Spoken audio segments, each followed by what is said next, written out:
சரி கவனிச்சுக்கோங்க. சரி நீரின் தரம். ஓகேயா சார்? ஃபர்ஸ்ட் பார்க்கும்போது இந்த நீரின் தரம் என்ற பாடத்தை பத்தி நான் உங்களுக்கு சொல்லிடுறேன். ஃபர்ஸ்ட் நீரின் தரம்னா என்னது? ஓகேயா சரி. சோ உங்களுக்கு ஒரு கிளாஸ்ல வாட்டர் ஒன்று தாருங்க. ஓகே, ஒரு கிளாஸ்ல ஒரு தண்ணி ஒன்று தாரு. அந்த தண்ணியை குடிக்கிறது குடிக்காததும் உங்க இஷ்டம். உங்களுக்கு நல்ல தாகமா இருக்கும், இப்பயும் தாகமா இருக்கும்னு நினைக்கிறேன். சோ ஒரு தண்ணி ஒன்று குடிக்கும் போது தண்ணி ஒன்று தர்றேன் நான் உங்களுக்கு. அந்த தண்ணியை குடிக்கிறது குடிக்காத உங்க இஷ்டம். நல்ல தாகத்துல இருக்கீங்க இப்ப. ஓகேயா? இப்ப அது நல்ல தண்ணியா இருந்தா கட்டாயம் குடிப்பீங்க, உங்களுக்கு கட்டாயம் குடிப்பீங்க. இது நோம்பு டைம்னால அது ஓகே, அதை தவிர்த்து கொள்ளலாம். நோம்பு இல்லாத டைம்ல எப்படியும் குடிப்பீங்க தானே. அந்த தண்ணியிலனா உதாரணத்துக்கு நான் சொல்றேன், உதாரணத்துக்கு யாரோ கை போட்டிருக்காங்க போல, அவங்களோட கைகள் ஊத்த பட்டிருக்கு. அது அவங்களுக்கு அழகா விளங்குது. அந்த தண்ணியில கலங்கல் தன்மை மாதிரி உங்களுக்கு விளங்குது. அப்ப அந்த தண்ணியை குடிப்பீங்களா குடிக்க மாட்டீங்களா? குடிக்க மாட்டீங்க. இந்த இடத்துல உங்களுக்கு ஞாபகம் வச்சுக்கோங்க, அந்த தண்ணீர தரத்துக்கு அமைவாக தான் நீங்க அதை குடிக்கிறதா குடிக்க கூடாதா என்பதை தீர்மானிக்கிறீங்க. சரி, சோ ஞாபகம் வச்சுக்கோங்க, நீரின் தரம்னா இந்த விஷயம் தான். ஓகே, சிம்பிளாக சொல்லி கொடுத்தேன், இதுதான் விஷயம். நீரின் தரம் என்றால் என்னன்னு கேட்டா ஞாபகம் வச்சுக்கோங்க, நீரின் பௌதீக, ரசாயன, உயிரியல் இயல்புகள் எல்லாம். ஓகே, இப்படி நீரின் பௌதீக, ரசாயன, உயிரியல் இயல்புகள் அடையாளம் பண்ணி கொடுங்க. நீரின் பௌதீக, ரசாயன, உயிரியல் இயல்புகள் நீர் பயன்படுத்தப்படும் ஆற்றலை ஈடு செய்யக்கூடிய, ஓகே, நீர் பயன்படுத்தப்படும் ஆற்றலை ஈடு செய்யக்கூடியதுதான் நீரின் தரம். அவ நீரின் தரம் என்றால் என்னன்னு கேட்டா ஞாபகம் வச்சுக்கோங்க, அதுல கொடுத்திருக்கேன் ஒரு வரைவிலக்கணம் உண்டு.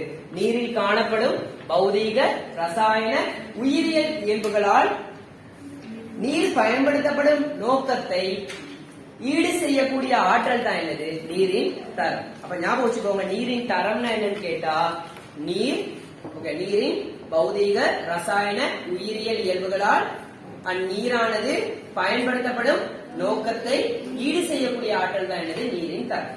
அப்ப ஞாபகம் வச்சுக்கோங்க, வாட்டர் குவாலிட்டின்னு சொல்லுவோம். வாட்டர் குவாலிட்டின்றது அது எதற்கமைய வேறுபடும் அப்படின்னு கேட்டீங்களா இருந்தா, நீங்க நீரை பயன்படுத்தும் நோக்கத்துக்கு அமைய வேறுபடும். உதாரணத்துக்கு நான் சொல்றேன், உங்களுக்கு ஒரு தண்ணி ஒன்று தாரேன். அந்த தண்ணி பாத்தீங்கன்னா சுத்தமா இருந்தா அந்த நீரை நீங்க குடிப்பீங்க.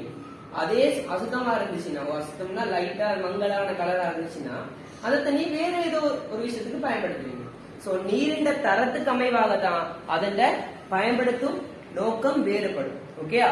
சோ ஞாபகம் வச்சுக்கிட்டீங்களா? அப்ப நீரின் தரம் என்றால் என்னன்னு உங்களுக்கு எக்ஸாம்ல கேட்கும் போது நீங்க என்ன எழுதுவீங்க?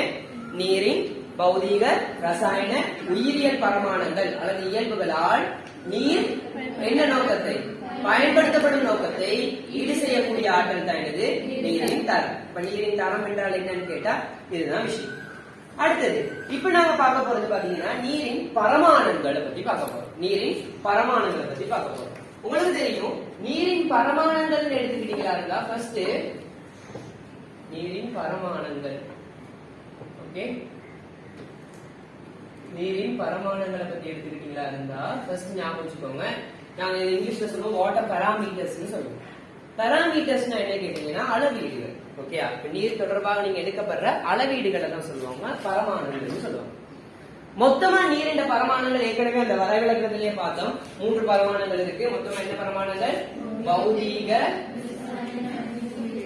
பௌதீக பரமாணம், ரசாயன பரமாணம், உயிரியல் பரமாணம். ஓகேயா? பௌதீக பரமாணம், ரசாயன பரமாணம், உயிரியல் பரமாணம். ஓகேயா? சோ ஞாபகம் வச்சுக்கோங்க, பௌதீக பரமாணம், ரசாயன பரமாணம், உயிரியல் பரமாணம். இந்த இயல்புகளை கொண்டுதான் நீரை பயன்படுத்தப்படும் நோக்கத்துக்கு அமைய அது ஈடு செய்யக்கூடிய ஆற்றல் தான் என்ன அழைக்கப்படும்? நீரின் தரம் என அழைக்கப்படும். அப்ப ஞாபகம் வச்சுக்கோ, நீரின் தரம் திருப்பி சொல்றேன். நீரின் தரம் என்றால் என்னன்னு கேட்டா சொல்லக்கூடிய லெவல்ல நீர் இருக்கணும். நீரின் பயன்படுத்தப்படும் நோக்கத்துக்கு அமைய ஈடு செய்யக்கூடிய ஆற்றல், அதுல என்னென்ன இயல்புகள் இருக்கணும்? நீரின் பௌதிக இயல்பு, ரசாயன இயல்பு, உயிரியல் இயல்பு. எதை ஈடு செய்யக்கூடிய ஆற்றல்? நீரை பயன்படுத்தப்படும் நோக்கத்தை ஈடு செய்யக்கூடிய ஆற்றல் தான் நீரின் தரம். இந்த நீரின் தரத்துல இந்த 3 பரமாணங்கள் இருக்கு. ஓகே, நீரின் தரத்துல முக்கியமான நீரின் பரமாணங்கள் 3: பௌதிக பரமாணம், ரசாயன பரமாணம், உயிரியல் பரமாணம்.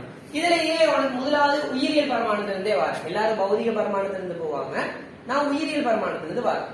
நீர்ல காணப்படுற உயிரியல் அப்படின்னா என்னது இங்கிலீஷ்ல பயாலஜிக்கல்னு சொல்லுவாங்க.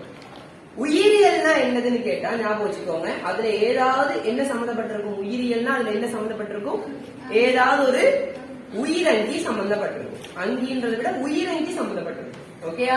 அப்ப ஞாபகம் வச்சுக்கோங்க, நீரின் உயிரியல்புகள் ஒன்னே ஒண்ணு தான் இருக்கு. என்னன்னு கேட்டா காலிஃபார்ம்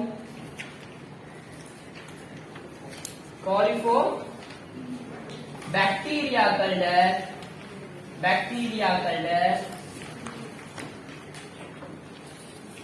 எண்ணிக்கை, காலிஃபார்ம் பாக்டீரியாக்களின் எண்ணிக்கை, அல்லது நாங்க இங்கிலீஷ்ல சிம்பிளா ஈகோலி பாக்டீரியாக்கள எண்ணிக்கைன்னு சொல்லுவோம். ஈகோலி பாக்டீரியாக்கள எண்ணிக்கைன்னு சொல்லுவோம். சோ ஞாபகம் வச்சுக்கோ, நீரின் உயிரியல் கேட்டா என்னது காலிஃபார்ம் பாக்டீரியாக்களின் எண்ணிக்கை. ஓகேயா? அப்ப உங்களுக்கு சொல்லுவாங்க, நீரின் காலிஃபார்ம் பாக்டீரியாக்களின் எண்ணிக்கையை அளவிடுவதற்கு பயன்படுத்தப்படும் சோதனைன்னு கேட்டா காலிஃபார்ம் பரிசோதனை. ஞாபகம் வச்சுக்கோங்க, காலிஃபார்ம் பாக்டீரியாக்களின் எண்ணிக்கையை அளவிட பயன்படுத்தப்படும் சோதனை என்ன? காலிஃபார்ம் பரிசோதனை. இல்லாட்டி வேற எப்படி கேட்பாங்க, நீரின் உயிரியல் பரமானம் அல்லது உயிரியல் இயல்புகளை புரிவதற்கு பயன்படுத்தப்படும் சோதனை யாருன்னு கேட்பாங்க. என்ன சோதனை? காலிஃபார்ம் பரிசோதனை. காலிஃபார்ம் பரிசோதனை. அடுத்தது ஓகேயா? அடுத்தது நீரின் முக்கியமான இயல்புகள்ல பாத்தீங்கன்னா இந்த ரசாயன இயல்புகளும் முக்கியமான ஒரு விஷயம். சோ உயிரியல்பு ஒண்ணு இருக்குன்னு அதை பார்த்துட்டோம், பெருசா பார்க்கல, அது என்னன்னு பார்க்கணும். ஓகே, இப்ப ரசாயன இயல்பு பத்தி பார்ப்போம். ரசாயன இயல்புன்னு பாத்தீங்களா இருந்தா நீரின் ரசாயன இயல்புகள் ஒரு 5 மாதிரி இருக்கு. பாருங்க என்ன விஷயம்னு. முதலாவது pH. என்ன pH? நீரின் pH. ஞாபகம் வச்சுக்கோ, இது சும்மா காலிஃபார்ம் பாக்டீரியாக்கள் எண்ணிக்கை எழுத முடியுமா? எப்படி எழுதணும்? நீரில் காணப்படும் அப்படின்னு எழுதணும். ஓகேயா? நீரில் காணப்படும் காலிஃபார்ம் பாக்டீரியாக்களின் எண்ணிக்கை. அதான் என்னது? நீரின் உயிரியல் பரமாணு. அதுல மண்ணின் உயிரியல் பரமாணு கேட்டா என்னென்ன?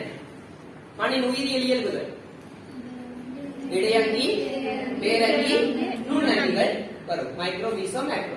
ஓகே. சோ ரசாயன இயல்பு. ரசாயன இயல்பு எடுத்துக்கிட்டியாருன்னா முதலாவது என்ன வரும்? pH போடுறேன். அப்ப நீங்க என்ன pH ஞாபகம் வச்சுக்கணும்? நீரின் pH. அடுத்தது பாத்தீங்களா இருந்தா DO. அடுத்து என்ன போடுறேன்? DO. நான் இங்கிலீஷ்ல இத போடும்போது நீங்க தமிழ்ல ஞாபகம் வச்சுக்கணும். ஏன்னா நான் தமிழ்ல எழுதிருப்பேன், இங்கிலீஷ்ல நான் போடும்போது நீங்க தமிழ்ல எழுதினீங்கன்னா இன்னும் கொஞ்சம் ஞாபகம் இருக்கும். DO னா என்ன அர்த்தம்னா dissolved oxygen. என்ன ஆக்சிஜன்? dissolved. dissolved னா என்ன அர்த்தம்னா கரைந்துள்ள அர்த்தம். என்ன அர்த்தம்? கரைந்துள்ள. ஞாபகம் வச்சுக்கோ, dissolved னா என்ன அர்த்தம்? கரைந்துள்ள. அப்ப dissolved oxygen னா என்ன அர்த்தம்? கரைந்துள்ள. எதுல கரைந்துள்ள? நீரில் கரைந்துள்ள ஆக்சிஜனின் அளவு. நீரின் pH பெருமானம். ஓகேயா? சரி. DO னா DOக்கு ஒரு எதிரி இருக்காரு. அவருக்கு பேர் என்ன கேட்டீங்கன்னா BOD. என்ன? BOD. எதிரினா யாரு? நாங்க செய்யறதுக்கு எதிர்மாறா செய்வாங்க. அப்ப DOக்கு எதிரி யாரு? BOD. அப்படின்னா என்ன அர்த்தம்னா DO அதிகரிச்சா BOD என்ன செய்யும்? குறையும். DO குறைஞ்சா BOD அதிகரிக்கும். ஓகேயா? சோ ஞாபகம் வச்சுக்கோ, முதலாவது நீரின் pH பெருமானம், நீரின் ரசாயன இயல்பு. அடுத்தது நீரின் DO பெருமானம். DO பெருமானம் என்ன? dissolved oxygen. தமிழ்ல கரைந்துள்ள ஆக்சிஜனின் அளவு. அடுத்து என்ன? BOD. BOD னா என்ன அர்த்தம்னா பயோகெமிக்கல் ஆக்சிஜன் டிமாண்ட். நீங்க நினைப்பீங்க பயாலஜிக்கல் ஆக்சிஜன் டிமாண்ட், அதுவும் சரிதான். பயோகெமிக்கல் ஆக்சிஜன் டிமாண்ட்ன்றதும் சரிதான். தமிழ்ல சொல்லுவாங்க உயிரியல் ஆக்சிஜன் கேள்வி அல்லது உயிர் ரசாயன ஆக்சிஜன் கேள்வி. எப்படி? உயிரி ரசாயன ஆக்சிஜன் கேள்வி. ஞாபகம் வச்சுக்கோங்க, உயிரி ரசாயன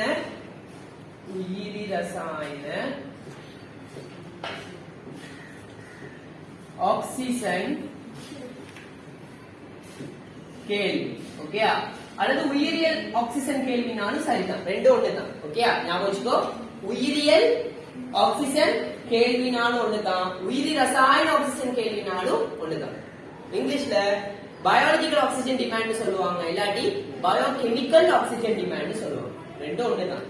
நீங்க பயாலஜிக்கல் ஞாபகம் வச்சுக்கிட்டாலும் சரி, பயோகெமிக்கல் ஞாபகம் வச்சுக்கிட்டாலும் சரி. விளங்குதா? ஆனா உண்மையான வேர்டு என்னது? உயிரி ரசாயன ஆக்சிஜன் கேள்விதான் சரியான பதம். உயிரி ரசாயன ஆக்சிஜன் கேள்வி. சரி. சோ இதை ஞாபகம் வச்சுக்கோங்க, நான் ஒன்று விளக்கப்படுத்தும் போது சொல்றேன். ஓகே? சரி சோ pH DO DOD அடுத்து பாத்தீங்களா இருந்தா COD அடுத்து என்னது COD COD னா என்ன கேட்டீங்கன்னா கெமிக்கல் ஆக்ஸிஜன் டிமாண்ட் COD னா என்னது கெமிக்கல் ஆக்ஸிஜன் டிமாண்ட் தமிழ்ல ரசாயன ஆக்ஸிஜன் கேள்வி அப்ப நீர்ல 4 ரசாயன பரமாணு பார்த்தோம் இன்னும் இருக்கு ரசாயன பரமாணு அடுத்து நோட் பண்ணிக்கோங்க salinity என்னது salinity salinity நான் தமிழ்ல நீங்க எழுதி கொள்ள வேண்டாம் நீரின் உவர்தன்மை நோட் பண்ணிக்கோங்க salinity என்னது உவர்தன்மை நான் இங்கிலீஷ்ல எழுதுறேன்னு கேட்டீங்கன்னா இங்கிலீஷ் எழுதும் போது அது தமிழ்ல எழுதிக்கிட்டீங்கன்னா இன்னும் உங்களுக்கு நல்லா புரியும் salinity அப்படின்னா என்னது நீரின் உவர்தன்மை ஓகேயா அடுத்தது கேட்டீங்கன்னா ஹார்ட்னஸ் நோட் பண்ணிக்கோங்க ஹார்ட்னஸ் என்ன கேட்டீங்கன்னா நீரின் கடினத்தன்மை அல்லது நீரின் வன்மை நோட் பண்ணிக்கோங்க ரசாயன இயல்புல நீரின் கடினத்தன்மை அல்லது நீரின் வன்மை ஹார்ட்னஸ் என்னது நீரின் கடினத்தன்மை அல்லது நீரின் வன்மை இதுல ஒரு டியூப்ல பிழையா மாத்தி பிரிண்ட் ஆயிருக்கின்றது ரசாயன காரணிகளுக்குள் ரசாயன பரமாணுகளுக்குள்ள மின்கடத்தாறு பிரிண்ட் பண்ணப்பட்டிருக்கு அது சரியா இல்ல மின்கடத்தாறு என்பது என்ன பரமாணம் பௌதீக பரமாணம் அப்ப இதுல எழுதி வச்சுக்கொள்வோம் மின்கடத்தாரை நாங்க இங்கிலீஷ்ல சொல்லுவோம் EC நோட் படிக்கோங்க மின்கடத்தாரை இங்கிலீஷ்ல சொல்லுவோம் எப்படி EC என்ன அர்த்தம்னா எலக்ட்ரிக்கல் கண்டக்டிவிட்டி னா என்னது எலக்ட்ரிக்கல் கண்டக்டிவிட்டி கேள்வி ஞாபகம் வச்சுக்கோ ஓகே சோ ரசாயன காரணிகள் இவ்வளவுதான் பிரதானமா இவ்வளவுதான் ஓகே இப்ப அசிடிட்டின்னு சொல்றேன் அமிலத்தன்மைன்னு சொல்றேன் அது என்ன காரணிகள் உள்ள வரும் pH குள்ள வரும் வெரி குட் நான் ஏன் தனியா எழுத வேண்டிய அவசியம் இல்ல ஏன் அசிடிட்டியும் அல்கலினிட்டின்றது என்னது காரத்தன்மை ஓகே அல்கலைன்றது காரம் அசிடிட்டின்றது அமிலம் சோ அத ரெண்டையும் நான் தனியா எழுத மாட்டேன் நான் pH ல கண்டுபிடிப்பேன் ஓகேயா சரி சோ pH ல என்னென்ன காரணிகள் நீரின் pH பெருமானம் கரைந்துள்ள ஆக்சிஜன் அளவு உயிர் ரசாயன ஆக்சிஜன் கேள்வி உவர்தன்மை நீரில கடினத்தன்மை ஓகேயா சரி இது ஃபுல்லும் ரசாயன காரணிகளுக்குள்ள வரும் அடுத்தது பௌதீக பரமாணங்களோட எங்களுக்கு ஹெட்டா இருப்பாரு ஹெட்டா ஏன்னா இந்த நீரில் ரசாயன பரமாணங்களையும் உயிரியல் பரமாணங்களையும் மாற்றக்கூடிய ஒரு ஹெட் இருக்காரு யாருன்னா நீரின் வெப்பநிலை நீரின் வெப்பநிலை என்னது இங்கிலீஷ்ல டெம்பரேச்சர் அதுக்கப்புறம் நீரின் நிறம் மனம் சுவை ஓகே இத மூணையும் ஒண்ணாவே எழுதலாம் நீரின் நிறம் மனம் சுவை இதெல்லாம் என்னது பௌதிக பரமாணு அடுத்தது பாத்தீங்கன்னா இன்னொன்னு கலங்கள் தன்மை நோட் பண்ணிக்கோங்க கலங்கள் தன்மை இது என்னதுன்னு ஒவ்வொன்றா நான் சொல்றேன் ஓகேயா ஆட்டோமேட்டிக்கா சொல்றேன் உங்களுக்கு விளங்கும் ஓகேயா சோ கலங்கள் தன்மை அடுத்து என்னது கலங்கள் தன்மை நோட் பண்ணிக்கோங்க கலங்கள் தன்மை நீரின் நிறத்தை நாங்க எப்படி இங்கிலீஷ்ல சொல்லுவோம் வாட்டர் கலர் மனத்தை நாங்க எப்படி சொல்லுவோம் இங்கிலீஷ்ல ஆர்டர்னு சொல்லுவோம் எப்படி சொல்லுவோம் ஆர்டர் ஓகேயா சுவைனா என்னது டேஸ்ட் ஓகே சோ கலங்கத்தன்மையை நாங்க இங்கிலீஷ்ல எப்படி சொல்லுவோம்னா டர்பிடிட்டின்னு சொல்லுவோம் உங்களுக்கு தெரியும் இங்கிலீஷ் பதம் சொல்றேன்னு தெரியும் உங்களுக்கு சோ டர்பிடிட்டின்னு சொல்லுவோம் ஓகே டர்பிடிட்டி ஓகே டர்பிடிட்டின்னு சொல்லுவோம் ஓகே அடுத்த இது பாத்தீங்களா இருந்தா பௌதிக பிரமாணத்துல அடுத்தது பாத்தீங்களா இருந்தா மொத்த திண்ம பதார்த்தங்களின் அளவு ஓகே மொத்த திண்ம பதார்த்தங்களின் அளவு சரி மொத்த திண்ம பதார்த்தங்களின் அளவை நாங்க இங்கிலீஷ்ல சொல்லுவோம் TS ன்னு சொல்லுவோம் TS என்னது டோட்டல் சாலிட்ஸ் TS ரெண்டு வகைப்படும் TDS TSS ஞாபகம் வச்சுக்கோ மொத்த திண்ம பதார்த்தங்களின் அளவை நாங்க TS ன்னு சொல்லுவோம் டோட்டல் சாலிட்ஸ் ன்னு சொல்லுவோம் TS என்பது ரெண்டு வகைப்படும் TDS TSS ஓகேயா TDS TSS உங்களுக்கு தெரியும் TDS னா என்னன்னா ஞாபகம் வச்சுக்கோங்க D னா என்ன சொல்லி கொடுத்தேன் dissolved னு சொல்லி கொடுத்தேன் TDS னா என்ன அர்த்தம்னா total dissolved solids அப்ப தமிழ்ல மொத்த கரைந்த நிலை திண்ம பதார்த்தம். TSS என்ன அர்த்தம்னா மொத்த தொங்கல் நிலை திண்ம பதார்த்தம். மொத்த தொங்கல் நிலை திண்ம பதார்த்தம். இந்த என்ன பேர்னா சஸ்பெண்டட். என்ன சொல்லுவாங்க? சஸ்பெண்டட்.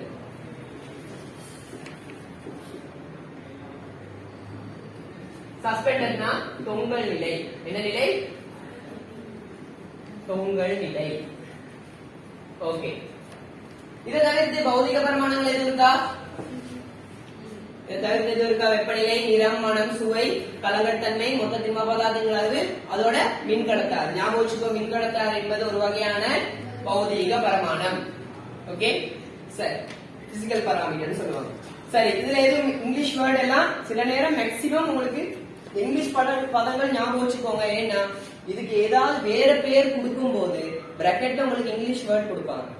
விளக்குதா? அதனாலதான் நான் உங்களுக்கு இங்கிலீஷ் பதம் சொல்ல ஆங்கில பதம் சொல்லி கொடுக்கறதுக்கான காரணம் என்னன்னா, ஏதாவது புதுசா ஒரு வேர்டு ஒன்று வரும்போது அதுக்கு பிராக்கெட்ல என்ன கொடுத்திருப்பாங்க, இந்த ஆங்கில பதத்தை கொடுத்திருப்பாங்க. அப்ப ஈஸியா உங்களுக்கு என்ன செஞ்சிடலாம், கண்டுபிடிச்சிடலாம். உதாரணத்துக்கு கலங்கத்தன்மைக்கு ஏதாவது பேர் சொன்னாலும், புதுசா ஒரு பேர் வந்தாலும் நீங்க பிராக்கெட்ல டர்பிடிட்டி இருந்தா என்ன செஞ்சிருவீங்க, கண்டுபிடிச்சிருவீங்க. சோ ஞாபகம் வச்சுக்கோங்க, இதுதான் விஷயம். அவ நீரின் பரமாணங்கள் எத்தனை வகைப்படும்? 3 வகைப்படும். பௌதீக, ரசாயன, உயிரியல். பௌதிக பரிமாணங்கள்ல என்னென்ன இருக்குன்னா, நீரின் வெப்பநிலை, நீரின் நிறம், நீரின் மனம், சுவை மற்றும் நீரின் கலங்கத்தன்மை, மொத்த திண்ம பதார்த்தங்களின் அளவு மற்றும் மின் கடத்தாறு. அடுத்தது ரசாயன பரிமாணங்கள். pH, DO, BOD, COD, salinity, hardness. salinityனா உவர்த்தன்மை, hardnessனா கடினத்தன்மை அல்லது வன்மை. அடுத்தது உயிரியல் காரணி. உயிரியல் காரணி பாத்தீங்கன்னா கோலிஃபார்ம் பாக்டீரியாக்களின் எண்ணிக்கை அல்லது ஈகோலி பாக்டீரியாக்களின் எண்ணிக்கை. ஓகேயா? சோ இது எக்ஸாமுக்கு கட்டாயமா உங்களுக்கு சில நேரம் கேட்டு வரலாம். ஓகேயா? சரி, சோ இத பத்தி நான் ஷார்ட்டா ஒரு விஷயம் சொல்லிட்டு போறேன். ஷார்ட்டா ஒரு இது மாதிரி சொல்லிட்டு போறேன், உங்களுக்கு ஞாபகத்துல வச்சுக்கோங்க. ஓகே, ஷார்ட்டா சொல்லிட்டு போறேன் பாருங்க. முதலாவது நீரின் பரமாணங்களை எடுத்துக்கிட்டீங்களா இருந்துச்சுன்னா, முதலாவது நான் பௌதிக பரமாணத்தை பத்தி பார்ப்போம். முதலாவது பௌதிக பரிமாணத்தை பத்தி பார்க்கும்போது நாங்க ஃபர்ஸ்ட் உங்களுக்கு என்ன சொன்னேன், எங்க என்டிஆர் வெப்பநிலை. ஏன் இந்த நீரின் வெப்பநிலை நினைச்சா எதையெல்லாம் மாத்த முடியும், ரசாயன இயல்புகளையும் உயிரியல் இயல்புகளையும் அவர் நினைச்சா மாத்த முடியும். அவர் நினைச்சா ரசாயன இயல்புகளையும் உயிரியல் இயல்புகளையும் மாத்த முடியும். அப்ப நீங்க கேட்கலாம், பௌதிக இயல்பு மாத்த இல்லாத அப்படின்னு கேட்கலாம். பௌதிக இயல்பையும் மாத்த முடியும் அவர் நினைச்சா. பாப்போம் என்னென்ன விஷயத்த மாத்துறாரு. சோ நீரின் வெப்பநிலை என்பது பாத்தீங்களா இருந்தா அது ஒரு சாதாரண, நீங்க சிம்பிளா யோசிங்க. நீங்க ஒரு ரூமுக்குள்ள இந்த ரூமுக்குள்ள வரீங்க, கிளாஸ் ரூமுக்குள்ள வரீங்க. ஒவ்வொரு வெக்கையா இருந்தா என்ன நடப்பீங்க, என்ன சொல்லுவீங்க? வெக்கையா இருக்குன்னு சொல்றீங்க தானே. அது என்னது சொல்றீங்க? வெப்பத்தை சொல்றீங்களா வெப்பநிலையே சொல்றீங்களா? வெப்பத்தை தானே சொல்றீங்க. அதுவே நீங்க வந்த மாடல், நீங்க சொன்ன மாடுலேஷன் வேறமா யோசிச்சு பாருங்க. 30 பாகை செல்சியஸில் கொதித்து கொண்டிருக்கின்றது அப்படின்னு சொன்னீங்களா இருந்தா என்ன இருக்கு? வெப்பநிலை.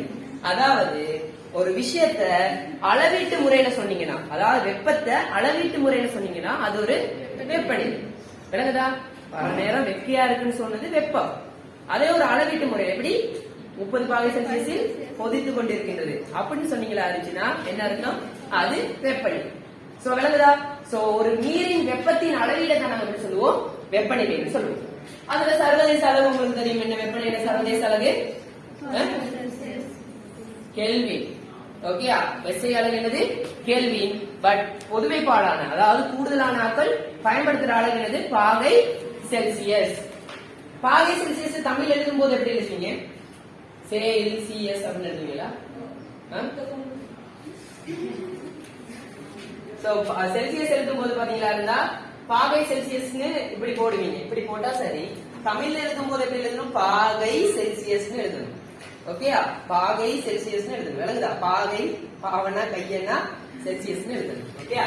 சரி, அதே மாதிரி வேற என்ன வெப்பத்தின் அளவீடுகள் இருக்கு? பாகை ஃபாரன்ஹைட் காணப்படுது. ஓகேயா? சரி, சோ இதை ஞாபகத்துல வச்சுக்கோங்க. ஓகே, இந்த நீரின் வெப்பநிலை இருக்கு தானே, இவரை ஏன் ஹெட்னு சொல்றோம்னா, இவர் ஒருத்தர் மாறினா நிறைய விஷயங்கள் மாறுபடும். அதை நான் சொல்லித்தாரு, அழிச்சுட்டு சொல்லித்தாரு. இவர் ஒருத்தர் மாறினா, ஓகே, இவர் ஒருத்தர் மாறினா நிறைய விஷயங்கள் மாறுபடும். ஓகே, சரி, உதாரணத்துக்கு பார்ப்போம். இவர் ஒருத்தர் மாறினா என்னென்ன விஷயங்கள் மாறுபடும் பார்ப்போம். ஓகே, அதுக்கப்புறம் சோ வெப்பநிலை எடுத்துக்கிட்டா இந்த வெப்பநிலை மாறுபடுவதில் செல்வாக்கு செலுத்தும் காரணிகள்னா செல்வாக்கு செலுத்தும் காரணிகள் என்ன? இது மாறுனா மத்தது என்ன செய்யணும்? மாறணும். உதாரணமா நான் மாறணும்னா என்னைய மாற்றக்கூடிய காரணிகள்னு சொல்லுவாங்க தெரியுமா? அந்த காரணிகள் அனைத்தும் செல்வாக்கு செலுத்தும் காரணம். அதாவது நான் மாறணும்னா இன்னொன்னு மாறுனுச்சுன்னா நான் மாறுவேன் ஆரம்பிச்சுன்னா எண்டையில செல்வாக்கு செலுத்தும் காரணியாது அது. அந்த மாதிரிதான் நீரின் வெப்பநிலை மாறுபடுவதில் செல்வாக்கு செலுத்தும் காரணிகள்னு கேட்டா ஒரு 6 காரணி மாதிரி இருக்குமா. முதலாவது காரணி என்ன கேட்டீங்கன்னா நான் சும்மா சொல்லிட்டு போறேன், அதுக்கப்புறம் நான் உங்களுக்கு விளங்கப்படுத்திட்டு போறேன். ஓகே, சும்மா உங்களுக்கு ஓவரால் ஒரு இது கொடுத்துட்டோம்னா அதுக்கப்புறம் ஈஸியா இருக்கும். முதலாவது பாத்துக்கோங்க, நீரின் வெப்பநிலை மாறுபடுவதில் செல்வாக்கு செலுத்தும் காரணிகள் எடுத்துக்கிட்டீங்கன்னா முதலாவது காரணி வளிமண்டல வெப்பநிலை. என்ன வெப்பநிலை? வளிமண்டல வெப்பநிலை. யோசிங்க, வளிமண்டல வெப்பநிலை அதிகரிக்கும் போது நீரின் வெப்பநிலை என்ன நடக்கும்? அதிகரிக்குமா குறையுமா? அதிகரிக்கும். அதை எப்படி உதாரணம் சொல்றதுன்னா யோசிச்சு பாருங்க, நீங்க நல்ல பகல் நேரத்துல போயிட்டு நீங்க ஒரு நீர்நிலையில கால் வைக்கும் போது அந்த தண்ணி என்ன நடக்கும்? சுடும். அதே மாதிரி இரவு நேரத்தில் அந்த நீர்நிலையில நீங்க கால் வைக்கும் போது நடக்கும்? குளிரும். ஏன்? வளிமண்டல வெப்பநிலையானது எதுல தங்கிருக்கு? வளிமண்டல வெப்பநிலையானது எதை மாத்தும்? நீரின் வெப்பநிலைய மாத்தும். அப்ப ஞாபகம் வச்சுக்கோங்க, வளிமண்டல வெப்பநிலை அதிகரிக்கும் போது நீரின் வெப்பநிலை நடக்கும்? அதிகரிக்கும். அடுத்த 2வது காரணி சொல்லிதாரு, சூரிய கதிர்ப்பு. என்ன கதிர்ப்பு? சூரிய கதிர்ப்பு. சூரிய கதிர்ப்பு எடுத்துக்கிட்டீங்களா இருந்தா சொல்லுங்க, சூரிய கதிர்ப்புனா என்ன காரணி? முதலாம் பாடம் படிச்சிருக்கீங்க. சூரிய கதிர்ப்புனா என்ன என்ன காரணி சொல்றது? ஒளி செறிவு. ஓகே, ஒளி செறிவு. அப்ப யோசிங்க, சூரிய கதிர்ப்பு அதிகரிக்கும் போது நீரின் வெப்பநிலை அதிகரிக்கும்னு சொல்லணும். ஏன் அதிகரிக்கும்? நீர் எதை அகத்துறிஞ்சு? எஸ், நீரானது எதை அகத்துறிஞ்சும்? ஒளி செறிவை, அதாவது சூரிய கதிர்ப்பை அகத்துறிஞ்சும். அகத்துறிஞ்சனாலதான் சூரிய கதிர்ப்பு அதிகரிக்கும் போது நீரின் வெப்பநிலை என்ன நடக்கும்? நீரின் வெப்பநிலை நடக்கும்? அதிகரிக்கும். ஓகேயா? அப்ப நீங்க பார்த்த 2 காரணி அதிகரிக்கும் போது நீரின் வெப்பநிலை நடக்கும்? அதிகரிக்கும். 3வது காரணி சொல்லிட்டாரு, நீரின் வெப்பநிலை மாறுபடுவதில் செல்வாக்கு செலுத்தும் 3வது காரணி சொல்லிட்டாரு, குளிர்த்தல் தொகுதியிலிருந்து அகற்றப்படும் நீர். என்ன தொகுதி? குளிர்த்தல் தொகுதியிலிருந்து அகற்றப்படும் நீர். குளிர்த்தல் தொகுதினா என்னது? ஃபர்ஸ்ட் உங்களோட குளிர்த்தல் தொகுதினா உங்க மைண்ட் போக என்னது? ஃப்ரிட்ஜுக்கு தான் போகும். அதான் குளிர்த்தல் தொகுதி. பெரிய பெரிய ஃப்ரிட்ஜ் இருக்கும். அது குளிர்த்தல் தொகுதின்றது என்ன கேட்டீங்கன்னா இருந்தா உங்களுக்கு தெரியும், கார் இன்ஜின் தெரியும். இன்ஜினை கூலா வச்சிருக்கிறதுக்காக, அதாவது இன்ஜின் வெப்பநிலையை ஒரு தனி ஒரு ஸ்டேபிளான வெப்பநிலையில வச்சுக்கொள்றது, அதாவது சமநிலையான வெப்பநிலையில வச்சுக்கொள்றதுக்காக கூலிங் சிஸ்டம் எல்லா வாகனத்திலயும் இருக்கு. பைக்லயும் இருக்கு கூலிங் சிஸ்டம். ஓகே, பிரதானமா கார்ல இருக்கும், லாரி அந்த மாதிரி விஷயங்கள் இருக்கு. அதை நாங்க சொல்லுவோம் கூலிங் சிஸ்டத்தை தான் குளிர்த்தல் தொகுதின்னு சொல்லுவோம். கூலிங் சிஸ்டத்தை தான் எப்படி சொல்லுவோம்? குளிர்த்தல் தொகுதி. அந்த கூலிங் சிஸ்டத்துல ஒரு பார்ட் ஒன்று இருக்கும், அதுக்கு பேர் ரேடியேட்டர். கேள்விப்பட்டிருக்கீங்களா? ரேடியேட்டர். அந்த ரேடியேட்டருக்கு தமிழ்ல பேர் பாத்தீங்களா இருந்துச்சுன்னா கதிர்த்தி. ரேடியேட்டருக்கு தமிழ் பேர் என்ன? கதிர்த்தி. இதை நீங்க 12ஆம் பாடத்துல படிப்பீங்க. எந்த பாடத்துல படிப்பீங்க? எந்த பாடத்துல? 12ஆம் பாடத்துல படிப்பீங்க. சோ ரேடியேட்டர்ல தமிழ் நேம் என்ன? கதிர்த்தி. சோ கதிர்த்தியில நாங்க கூலா வச்சு என்ஜினை கூலா வச்சிருக்காங்க. கதிர்த்திக்கு நாங்க இடப்படுற பதார்த்தம் என்ன? திரவம்னு கேட்டா என்னது? தண்ணி. பச்சை தண்ணியில தண்ணி. ஓகே, நீர். Okay, H2O. ஞாபகம் வச்சுக்கோங்க. கதிர்த்தியில பாத்தீங்க, கதிர்த்தி எதுக்காக பயன்படுத்தப்படுவது? எஸ், இன்ஜினை கூலா வச்சிருக்கிறதுக்காக. ஓகே, அப்ப யோசிச்சு பாருங்க, கதிர்த்தியில நாங்க பயன்படுத்தப்படும் பதார்த்தம் என்ன? நீர். ஓகே, சரி. சோ ஞாபகம் வச்சுக்கோங்க, ஒரு என்ஜின் என்பது நல்லா சூடா இருக்கும். உங்களுக்கே தெரியும் ஒரு என்ஜின் என்பது எப்படி சூடா இருக்கும். நீங்க இயங்கி கொண்டு வரும் போது ஒரு காரை ஓட்டிட்டு வந்துட்டு நீங்க என்ஜின் திறந்து பாத்தீங்கன்னா அவ்வளவு சூடா இருக்கும். என்ஜின் சூடா இருக்கும் போது யோசிச்சு பாருங்க, அந்த நீங்க குளிர்த்த தொகுதிக்கு தண்ணி ஊற்றீங்க தெரியுமா? அந்த இதை திறந்து பாருங்க, அந்த தண்ணி அவ்வளவு கொதிச்சுட்டு இருக்கும். அந்த தண்ணி உங்க கையில பட்டுச்சுன்னா எரிஞ்சிடும். உங்க கை அந்த எரிஞ்சிடும், அந்த ஃபுல்லா ரசிப்பட்ட மாதிரி எரிஞ்சிடும், வெந்து போயிடும் உடனே. அப்ப யோசிச்சு பாருங்க, என்ஜினை குளிரா வைக்கிறதுக்கு நீங்க ஊற்றுற தண்ணி என்ஜின் இயங்கி கொண்டிருக்கும் போது என்ன மாதிரி இருக்கும்? நல்லா சுடும், கொதிச்சு கொண்டு இருக்கும் அந்த தண்ணி. அப்ப அந்த தண்ணி அகற்றப்படும் போது, வெளியே கொட்டும் போது அது நீர்நிலை அடைஞ்சிச்சுன்னா என்ன நடக்கும்? நீர்நிலையோட வெப்பநிலை என்ன நடக்கும்? அதிகரிக்கும். அப்ப குளிர்த்தல் தொகுதியிலிருந்து அகற்றப்படும் நீர் காரணமாகவும் நீரின் வெப்பநிலை நடக்கும்? அதிகரிக்கும். ஓகே, அப்ப 3 காரணி பாத்தீங்க. வெப்பநிலை மாறுபடுவதில் செல்வாக்கு செலுத்தும் 3 காரணி பாத்தீங்க. 1 வளிமண்டல வெப்பநிலை, 2வது சூரிய கதிர்ப்பு, 3வது குளிர்த்தல் தொகுதியிலிருந்து அகற்றப்படும் நீர். 4வது பாத்தீங்களா இருந்தா காடழித்தல். உங்களுக்கு தெரியும் காடழித்தல் என்ற செயற்பாடு எதற்காக செய்யப்படுவது? இன்னொரு செயற்பாடு செய்யறதுக்காக தான் காடழித்தல் செய்யறாங்க. என்னது? நகரமயமாக்கல் அல்லது பூகோளமயமாக்கல், குளோபலைசேஷன் சொல்லுவாங்க.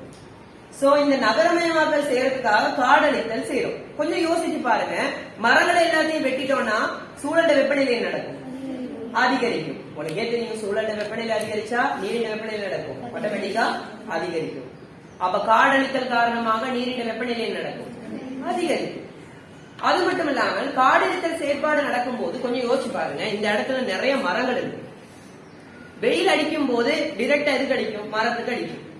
ஆனா அந்த மரங்களை அகட்டிட்டுனா அந்த டிரெக்டா எதுக்கு அடிக்கும்? அந்த வெயில் தரைக்கு அடிக்கும். தரையின் வெப்பநிலை அதிகரிக்கும் போதும் நீரின் வெப்பநிலை நடக்கும், ஆட்டோமேட்டிக்காவே அதிகரிக்கும். அப்ப நீரின் வெப்பநிலை அதிகரிக்கும் காரணிகள் பார்த்துட்டு இருக்கு. அந்த 4வது காரணி என்ன பார்த்தோம்? காடழித்தல். 5வது காரணி நாங்க பார்க்க போறோம், சேதன பொருட்களின் அளவு. ஒரு நீர்ல ஞாபகம் வச்சுக்கோங்க, நான் வெப்பநிலையை ஹெட்டா சொன்னேன். இவர் தான் ஹெட், இவர் அதிகரிச்சா எல்லாமே அதிகரிக்கும் சொன்னேன். ஹெட்டுக்கே ஹெட் ஒருத்தர் இருப்பாரு, அவர் தான் யாரு? சேதன பொருட்களின் அளவு. ஒரு நீர்ல வெப்பநிலையை அதிகரிப்பதற்கான முக்கிய காரணமே என்ன கேட்டீங்கன்னா சேதன பொருட்களின் அளவு. ஹெட்டுக்கே ஹெட் அவரு யாரு? சேதன பொருட்களின் அளவு. அப்ப சேதன பொருட்களின் அளவு அதிகரிக்கும் போது நீரின் வெப்பநிலை அதிகரிக்கும்.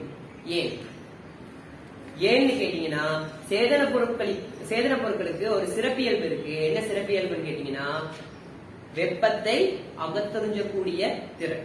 ஞாபகம் வச்சுக்கோ, சேதன பொருட்களுக்கு ஒரு சிறப்பியல்பு இருக்கு. என்னது? வெப்பத்தை அகத்தறிஞ்சக்கூடிய இயல்பு இருக்கு. சேதன பொருட்களுக்கு என்ன இயல்பு இருக்கு? வெப்பத்தை அகத்தறிஞ்சக்கூடிய இயல்பு இருக்கு. அப்ப சேதன பொருட்களின் அளவு அதிகமாக காணப்படும் போது அந்நீரின் வெப்பநிலை நடக்கும், அதிகமா காணப்படும். இப்ப நான் கேட்கிறேன், ஒரு தூய நீர், அடுத்தது இதையும் கேட்கிறேன், தூய நீரையும் கேட்கிறேன், அதே மாதிரி இதையும் கேட்கிறேன். என்ன சொல்றது? ஒரு கழிவு நீரையும் கேட்கிறேன். இது ரெண்டையும் ஒப்பிடும் போது எந்த நீர்ல வெப்பநிலை அதிகமா இருக்கு? கழிவு நீர்ல. ஏன்னா கழிவு நீர்ல பாத்தீங்கன்னா தொங்கல் நிலை துணிகைகள் அளவும் அதிகமா இருக்கும், சேதன பொருட்கள் அளவும் அதிகமா இருக்கும். ஓகேயா? அப்ப எந்த நீர்ல நீரின் வெப்பநிலை அதிகமா இருக்கும்?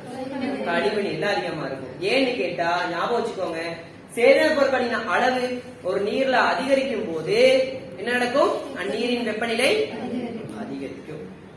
ஓகே, இப்ப நீங்க பார்த்தது ஃபுல்லா என்னது? நீரின் வெப்பநிலை மாறுபடுவதில் செல்வாக்கு செலுத்தும் காரணம். அப்படி யோசிக்கணும் சார், மண்ணரிப்பும் வருமே டியூப்ல கொடுத்திருக்கீங்களே அப்படின்னு யோசிக்கிறீங்க. மண்ணரிப்பு காரணமாக நீர்நிலையோட என்ன சேரும் கேட்டா தொங்கல் நிலை கழிவுகள், அடையல், மணல், அந்த மாதிரி கழிவுகள் சேரும். உங்களுக்கு ஏற்கனவே சொல்லிட்டேன், அதை எல்லாத்தையும் சேர்த்துதான் நான் என்ன சொல்றேன்? ஆட்டோமேட்டிக்கா சேதன பொருட்கள்னே சொல்லியிருக்கேன். சேதன பொருட்களோட அளவு அதிகரிக்கும் போது கட்டாயம் என்ன நடக்கும்? நீரின் வெப்பநிலை அதிகரிக்கும். மொத்தமா 6 காரணி மாதிரி பார்த்தோம். ஞாபகம் வச்சுக்கோங்க, வளிமண்டல வெப்பநிலை, சூரிய கதிர்ப்பு, காடழித்தல், குளிர்த்தல் தொகுதியிலிருந்து அகற்றப்படும் நீர், அடுத்து என்னது? சேதன பொருட்களோட அளவு. 5 காரணிகள் மாதிரி பார்த்தோம். சோ அடுத்தது ஓகே, இது ஓகே. தாவர குடித்தொகையும் சொல்லலாம். ஓகே, தாவர குடித்தொகை அது காரணமாகவும் நீரின் வெப்பநிலை அதிகரிக்கிறது குறையதை பத்தி சொல்லலாம். ஓகே, சரி. இது வரைக்கும் நீரின் வெப்பநிலை என்ன சொல்ல பாத்தீங்க? நீரின் வெப்பநிலை மாறுபடுவதில் செல்வாக்கு செலுத்தும் காரணிகளை பாத்தீங்க. ஓகேயா? சரி சரி. சோ நீரின் வெப்பநிலையை பத்தி உங்களுக்கு சொன்னேன். நீரின் வெப்பநிலையை பத்தி உங்களுக்கு சொன்னேன். நீரின் வெப்பநிலை மாறுபடுவதில் செல்வாக்கு செலுத்தும் காரணிகளை பத்தி சொன்னேன். இப்ப ஒரு இது சொல்லி தர போறேன் உங்களுக்கு, ஒரு கதை மாதிரி ஒரு விஷயம் சொல்லி தர போறேன். அதை கவனமா ஞாபகம் வச்சுக்கோங்க. அது நீரின் வெப்பநிலையில முக்கியத்துவத்தை ஃபுல்லா சொல்ற ஒரு கதை மாதிரி சொல்லித்தாரு. நீரின் வெப்பநிலைய ஃபுல்லா சொல்றது, ஃபுல்லா ஆட்டோமேட்டிக்கா சொல்ற ஒரு கதை மாதிரி. ஓகே, சரி. சோ கவனிச்சுக்கோங்க இந்த விஷயத்த. சரி, சோ இதுல இந்த பக்கத்தை அழிக்கிறது. ஓகே, சரி. சோ ஞாபகம் வச்சுக்கோ, நீரின் வெப்பநிலை எடுத்துக்கிட்டா நான் இப்படி போடுறேன், டெம்பரேச்சர் போடுறேன். ஓகே, இவர் தான் எங்களுக்கு தலைன்னு தெரியும். பட் இவருக்கே தலை யாரு? சேதன பொருட்கள்ல அளவு. ஓகே, சேதன பொருட்களின் அளவு. இது சேதன பொருட்களின் அளவு அதிகரிக்கும் போது ஆட்டோமேட்டிக்கா என்ன நடக்கும்? நீரின் வெப்பநிலை அதிகரிக்கும். நீரின் வெப்பநிலை அதிகரிக்கிறது தானே? ஓகே, ஒத்துக்கொள்றேன். சரி, இந்த சேதன பொருட்கள் அளவு அதிகரிக்கும் போது உங்களுக்கு தெரியும் நீரின் கலங்கத்தன்மை என்ன நடக்கும்? கலங்கத்தன்மை என்ன நடக்கும்? கலங்கத்தன்மைனா என்ன என்ன விஷயம் கேட்டீங்கன்னா, கலங்கத்தன்மைன்றது ஒரு நீர் என்பது, ஒரு தூய நீர் என்பது எப்படி தெளிவானது தானே. தெளிவானதுன்னா என்னது? தெளிவானதுன்னா என்னது? நிறமற்றது. ஓகேயா? தூய நீர் என்பது நிறமற்றது. சோ கலங்கத்தன்மைனா என்ன கேட்டீங்களா இருந்தா, அந்த நீரின் தெளிவற்ற தன்மை. தெளிவானதல்ல. தூய நீர் தெளிவான தன்மை, தெளிவற்ற தன்மை. ஒரு நீரின் தெளிவற்ற தன்மை தான் என்னது? கலங்கத்தன்மை.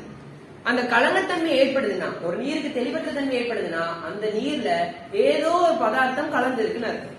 பிரதானமா தொங்கல் நிலை பதார்த்தம். என்ன பதார்த்தம்? தொங்கல் நிலை பதார்த்தம். மற்றும் இந்த சேதன பொருட்கள் காரணமாக நீருக்கு என்ன நடக்கும்? கலங்கத்தன்மை ஏற்படும். அப்ப ஞாபகம், சேதன பொருட்கள் அளவு அதிகரிக்கும் போது கலங்கத்தன்மை நடக்கும், அதிகரிக்கும். உங்களுக்கு தெரியும், கலங்கத்தன்மை அதிகரிச்சுன்னா அந்த நீர்ல ஒளி ஊடு புகுமா? ஒளி ஊடு புகுமா? ஒளி ஊடு புகாது. ஒளி ஊடு புகாது. ஒளி ஊடு புகாட்டி ஒளி தொகுப்பு நடக்குமா? ஒளி தொகுப்பு வீதம் என்ன நடக்கும்? குறைவடையும். ஒளி தொகுப்பு வீதம் குறைவடைஞ்சுச்சுன்னா பக்க விளைபொருளா என்ன கிடைக்கும்? ஒளி தொகுப்பின் மூலமாக ஆக்சிஜன் கிடைக்கும். அப்ப ஆக்சிஜன் அளவு என்ன நடக்கும்? குறையும். ஓகேயா? யோசிச்சு பாருங்க, ஒளி தொகுப்பின் மூலமாக பக்க விளைபொருளாக ஆக்சிஜன் கிடைக்குது. அதே மாதிரி பிரதான விளைபொருளா என்ன கிடைக்குது? உணவு. உணவு என்ன? குளுக்கோஸ். அப்ப உணவு பற்றாக்குறை ஏற்படுமா? ஏற்படாது. ஏற்படும். உணவு என்ன நடக்கும்? உற்பத்தியாகிற அளவு குறையும். உணவுனா என்ன சொல்றாங்க? குளுக்கோஸ். உற்பத்தியாகிற அளவு குறைவடையும். இப்ப ஞாபகம் வச்சுக்கோ, சேதன பொருட்களின் அளவு அதிகரிக்கும் போது நீரின் வெப்பநிலையும் அதிகரிக்கும். அதே சந்தர்ப்பத்துல கலங்கத்தன்மை அதிகரிக்கும். கலங்கத்தன்மை அதிகரிக்கும் போது ஒளி அந்த நீர்ல ஊடு புகாது. ஒளி ஊடு புகாட்டி ஒளி தொகுப்பு நடக்கும். அந்த நீர்ல நடக்காதுன்னா ஒளி தொகுப்பு வீதம் என்ன நடக்கும்? குறைவடையும். நடக்காதுன்னு சொல்லக்கூடாது. ஒளி தொகுப்பு வீதம் என்ன நடக்கும்? குறைவடையும். ஒளி தொகுப்பு வீதம் குறைவடையும் போது உருவாகிற பக்க விளைபொருள் என்னது? ஒளி தொகுப்பின் போது ஆக்சிஜன். அப்ப ஆக்சிஜன் உற்பத்தி ஆகுதல் என்ன நடக்கும்? குறைவடையும். ஆக்சிஜன் உற்பத்தி ஆகிற அளவு குறைவடையுதுன்னா பிரதான விளைபொருள் என்னது? குளுக்கோஸ். குளுக்கோஸ் உற்பத்தி ஆகிற அளவு என்ன நடக்கும்? குறைவடையும். சார், இந்த இடத்துல உனக்கு ஒரு கேள்வி கேட்கிறேன். நீருக்கு ஆக்சிஜன் எந்தெந்த வழியில கிடைக்கும்? பிரதானமா 2 வழியில கிடைக்கும்.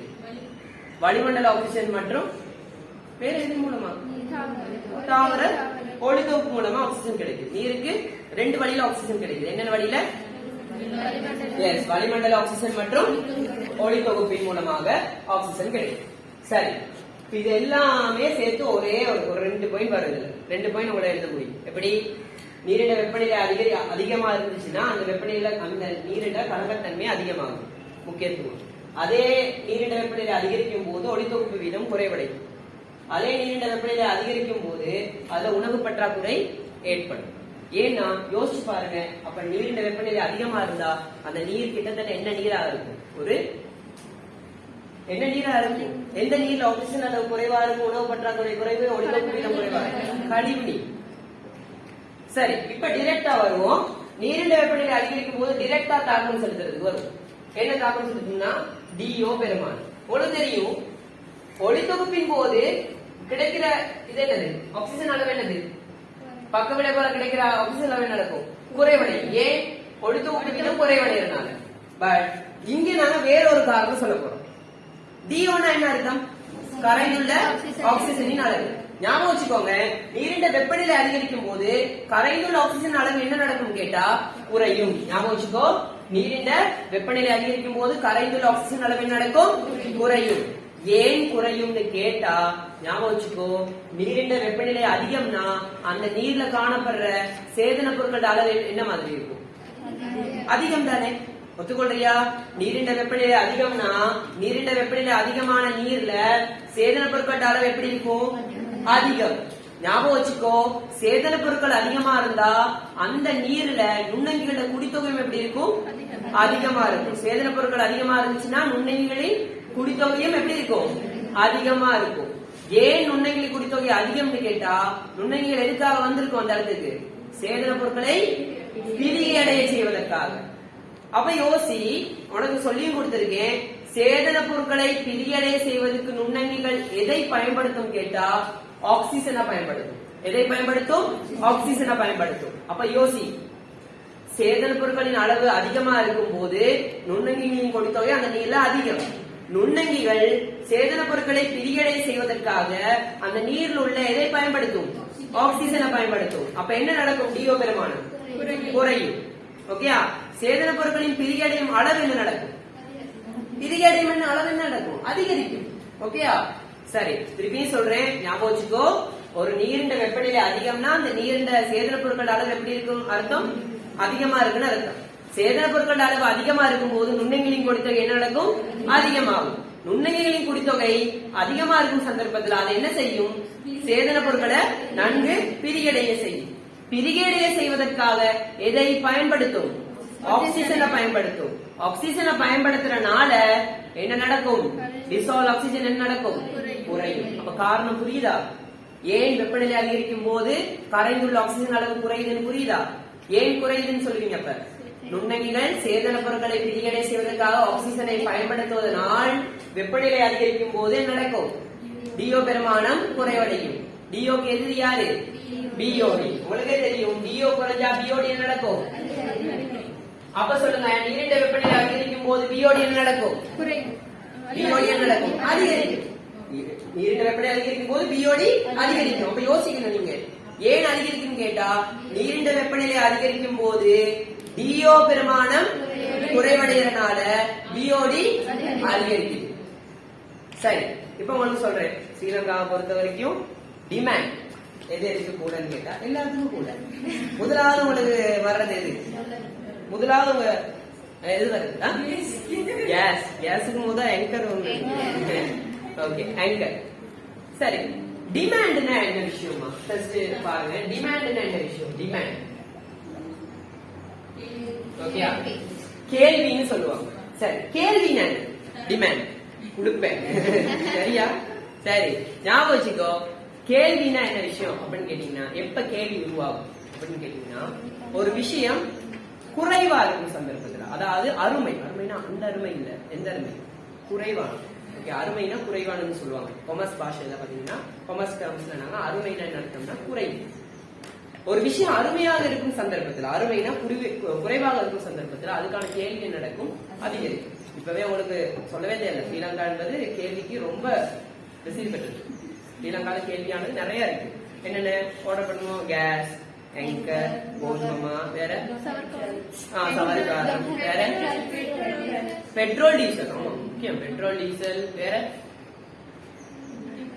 வேற வேற என்ன டிமாண்ட்? கூட டிமாண்ட் பான், பான், டிபிடிபிக்கா.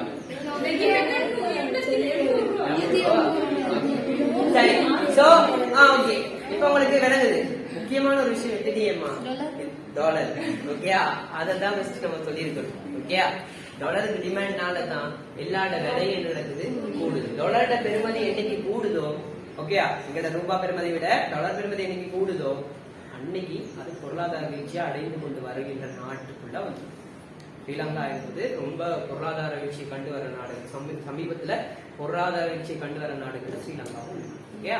சரி, நாங்க அரசியல் பேசுறேன்னா நம்மளோட இதுக்கு வருவோம். ஓகேயா? சரி, ஓகேயா? சோ ஃபர்ஸ்ட் பாத்தீங்கன்னா டிமாண்ட்.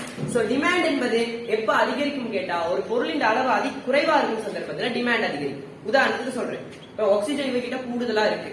ஓகேயா? இப்ப நான் வீட்டை வந்து எடுத்துட்டு போட்டா இதை எடுத்துட்டு போ, ஆக்சிஜன் எடுத்துட்டு போனா கொடுப்பா. ஆக்சிஜன் குறைவா இருக்குன்ற சந்தர்ப்பத்தில் அவன் என்ன செய்வா? ஆக்சிஜன் இல்லப்பா, என்கிட்டயே குறைவா தான் இருக்கு அப்படின்னு சொல்லி சொல்லுவோம். சோ ஞாபகம் வச்சுக்கோ, ஆக்சிஜன் எப்ப குறையும் போது பிஓடி நடக்கும்? பிஓடினா என்ன? டிமாண்ட். என்னது? உயிர் ரசாயன ஆக்சிஜன் கேள்வி. ஓகேயா? சோ ஞாபகம் வச்சுக்கோ, டிஓ குறையும் போது பிஓடி அதிகரிக்கும். ஓகேயா? சரி, அடுத்தது சொல்லிட்டாரு. அடுத்து என்ன கேட்டீங்கன்னா பிஹெச். பிஹெச் என்ன நடக்கும் கேட்டா, பிஹெச் என்ன நடக்கும் கேட்டா ஞாபகம் வச்சுக்கோ, டெம்பரேச்சர் அதிகரிக்கும் போது பிஹெச் குறைவடையும். டெம்பரேச்சர் அதிகரிக்கும் போது, அதாவது நீரின் வெப்பநிலை அதிகரிக்கும் போது பிஹெச் என்ன நடக்கும்? குறைவடையும். ஏன் குறைவடையும் அப்படின்னு கேட்டா ஞாபகம் வச்சுக்கோ, பார உலோகங்கள் தெரியுமா நீர்ல? கேள்விப்பட்டிருக்கியா? ஹெவி மெட்டல்ஸ் கேள்விப்பட்டிருக்கியா? என்னென்ன பார உலோகம்? ஈயம், கேட்மியம், ரசம், ஆசனிக்கு, வேற செப்பு. அப்ப ஹெவி மெட்டல் சொல்லுங்க, பார உலோகங்கள் உங்களுக்கு தெரிஞ்ச சொல்லுங்க. ஈயம், ரசம், கட்மியம், ஆசனிக்கு மற்றும் செப்பு. இந்த மாதிரி பாரோலோகங்கள் என்ன நடக்கும் கேட்டீங்கன்னா, வெப்பநிலை கூட இருக்கும் சந்தர்ப்பத்துல நீர்ல என்ன நடக்கும்? நன்கு கரையும்.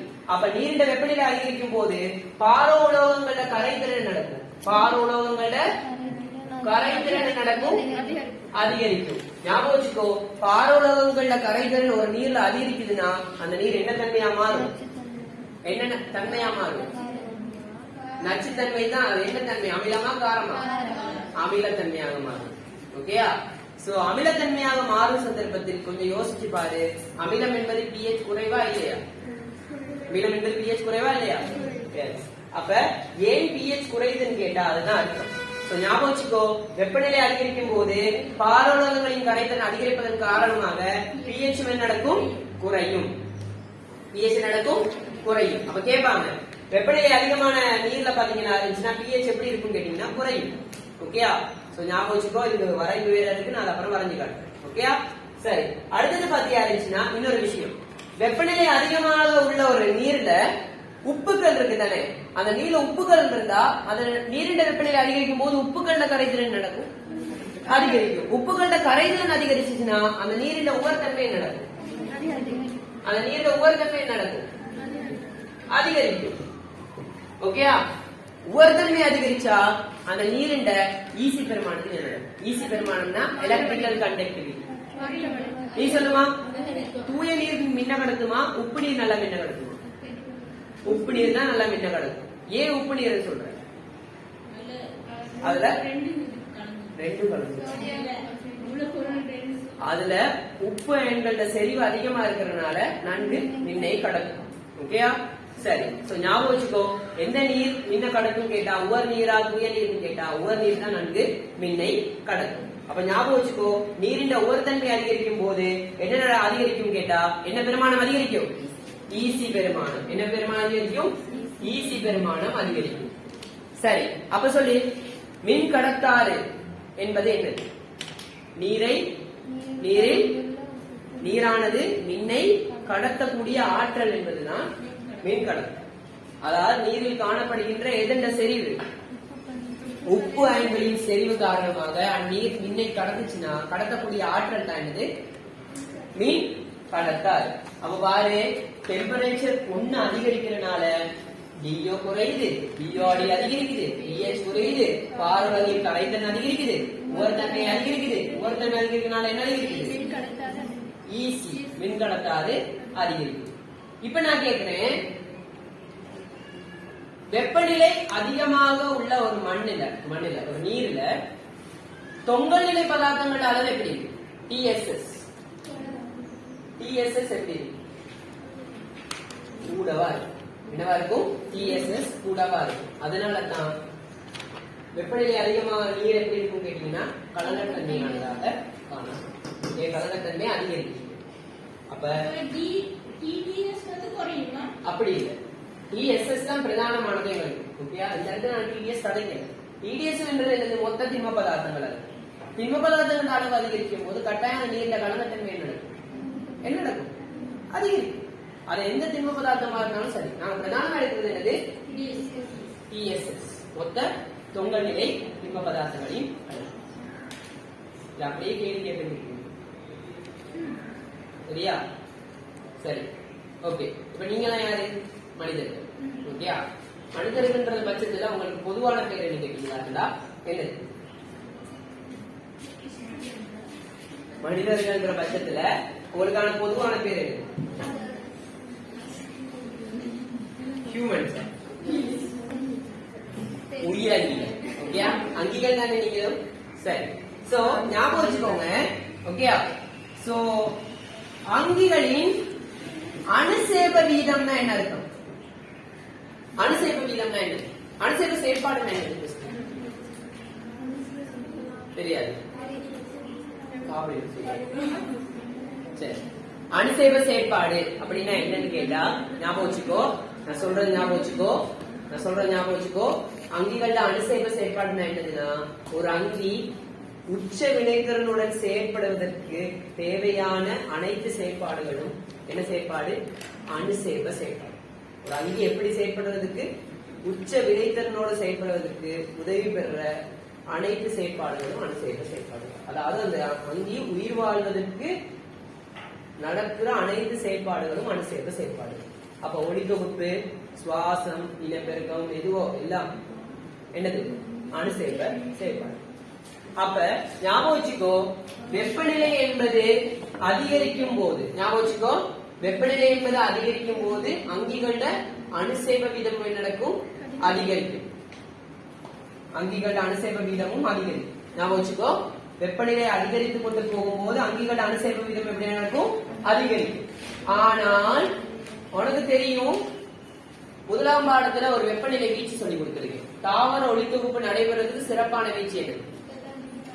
35 to 40 பாகை செல்சியஸ். உனக்கு தெரியும், ஞாபகம் வச்சுக்கோ, வெப்பநிலை அதிகரிக்கும் போது அங்கிகள அணுசேர்ப்பு வீதமும் இப்படி அதிகரிக்கும். ஒரு சிறப்பு வெப்பநிலை வீச்ச தாண்டும் பட்சத்தில், அதாவது மீறும் பட்சத்தில் அங்கிகள அணுசேர்ப்பு வீதம் சடுதியாக குறைவடையும்.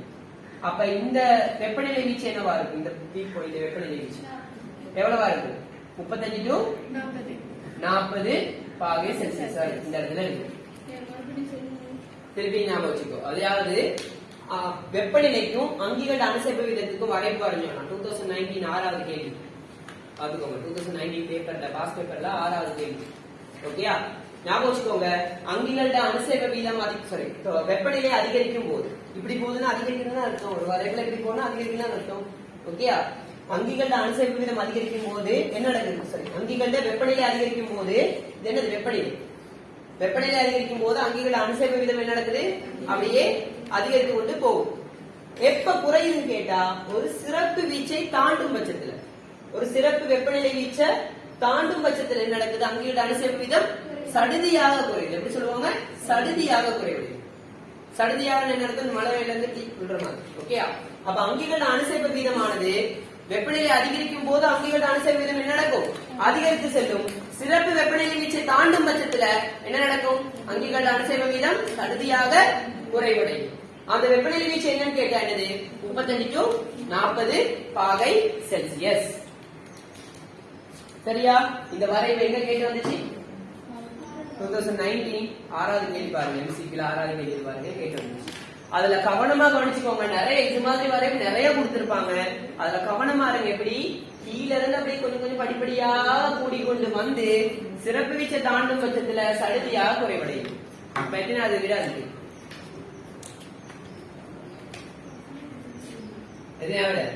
முதலாவது விட. 2019 6வது கேள்வி பாத்தீங்களா இருந்தா உங்களுக்கு விளங்கும். இந்த கேள்வி தான் கேட்கறது. சரி, இப்ப உங்களுக்கு இன்னொரு கேள்வி கேட்கிறேன். இது அப்படியே ஞாபகம் வச்சுக்கோங்க, இது அப்படியே ஞாபகம் வச்சுக்கோங்க. இப்ப இன்னொரு கேள்வி கேட்கிறேன். இந்த இடத்துல நான் அங்கிகள அணுசேர்ப்பு வீதத்தை அழிச்சிட்டு, ஓகேயா, pH ன்னு போடுறேன். இப்ப சொல்லு வரைவு எப்படி வரும்? நீ என்ன சொல்ல போற? எப்படி வரும்? அப்படி வரும் தானே? சொல்ல எப்படி வரும்? வெப்பநிலை அதிகரிக்கும் போது pH என்ன நடக்கும் சொல்லி கொடுத்திருக்கேன். pH குறைவடையும். அப்ப வரைவு எப்படி வரும்? இப்படி போகுமா? இப்படி வருமா? இப்படி போகுமா?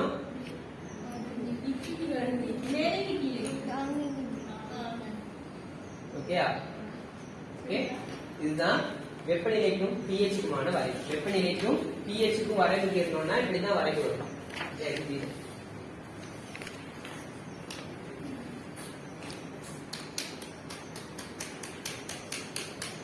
வெப்பநிலை அதிகரிக்கும் போது pH குறைவடையும். ஏன்னு கேட்டா சொல்லுங்க. வெப்பநிலை அவ்வளவு சொல்றது இல்ல. வெப்பநிலை அதிகரிக்கும் போது pH குறைவடையும். பாரவளவின் கரைதிறன் அதிகரிக்கிறதுனால pH குறைவடையும். அது ஈஸியா ஞாபகம் வச்சுக்கிறதுக்கு சொல்லி தரேன் உங்களுக்கு. இது ஈஸியா ஞாபகம் இருக்கும் உங்களுக்கு. ஓகேயா?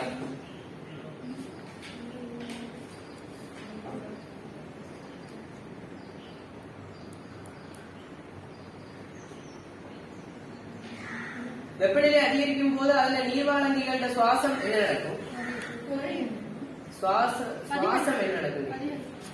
இல்ல, சுவாசம் என்ன நடக்கும்? பாதிப்படையுமா? என்ன பாதிப்படையும்.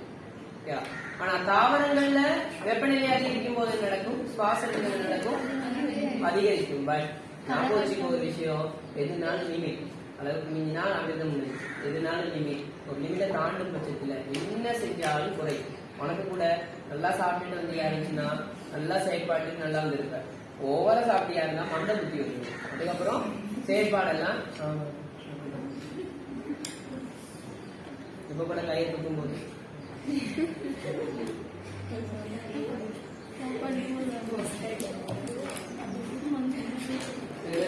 மண்டை புத்தி வரும். நீங்க அப்படி இல்லை, நீங்க பில்லியன் அனுப்பிருக்காங்க. ஆயிஷா வேற வேற பில்லியன். சரி, ஓகே.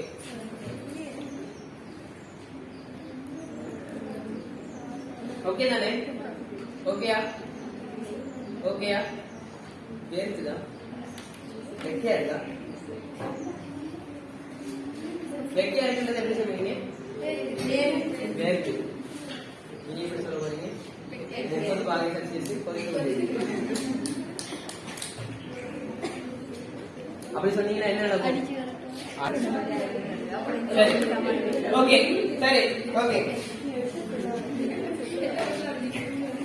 சரி, okay, okay, okay, okay, okay. அப்படி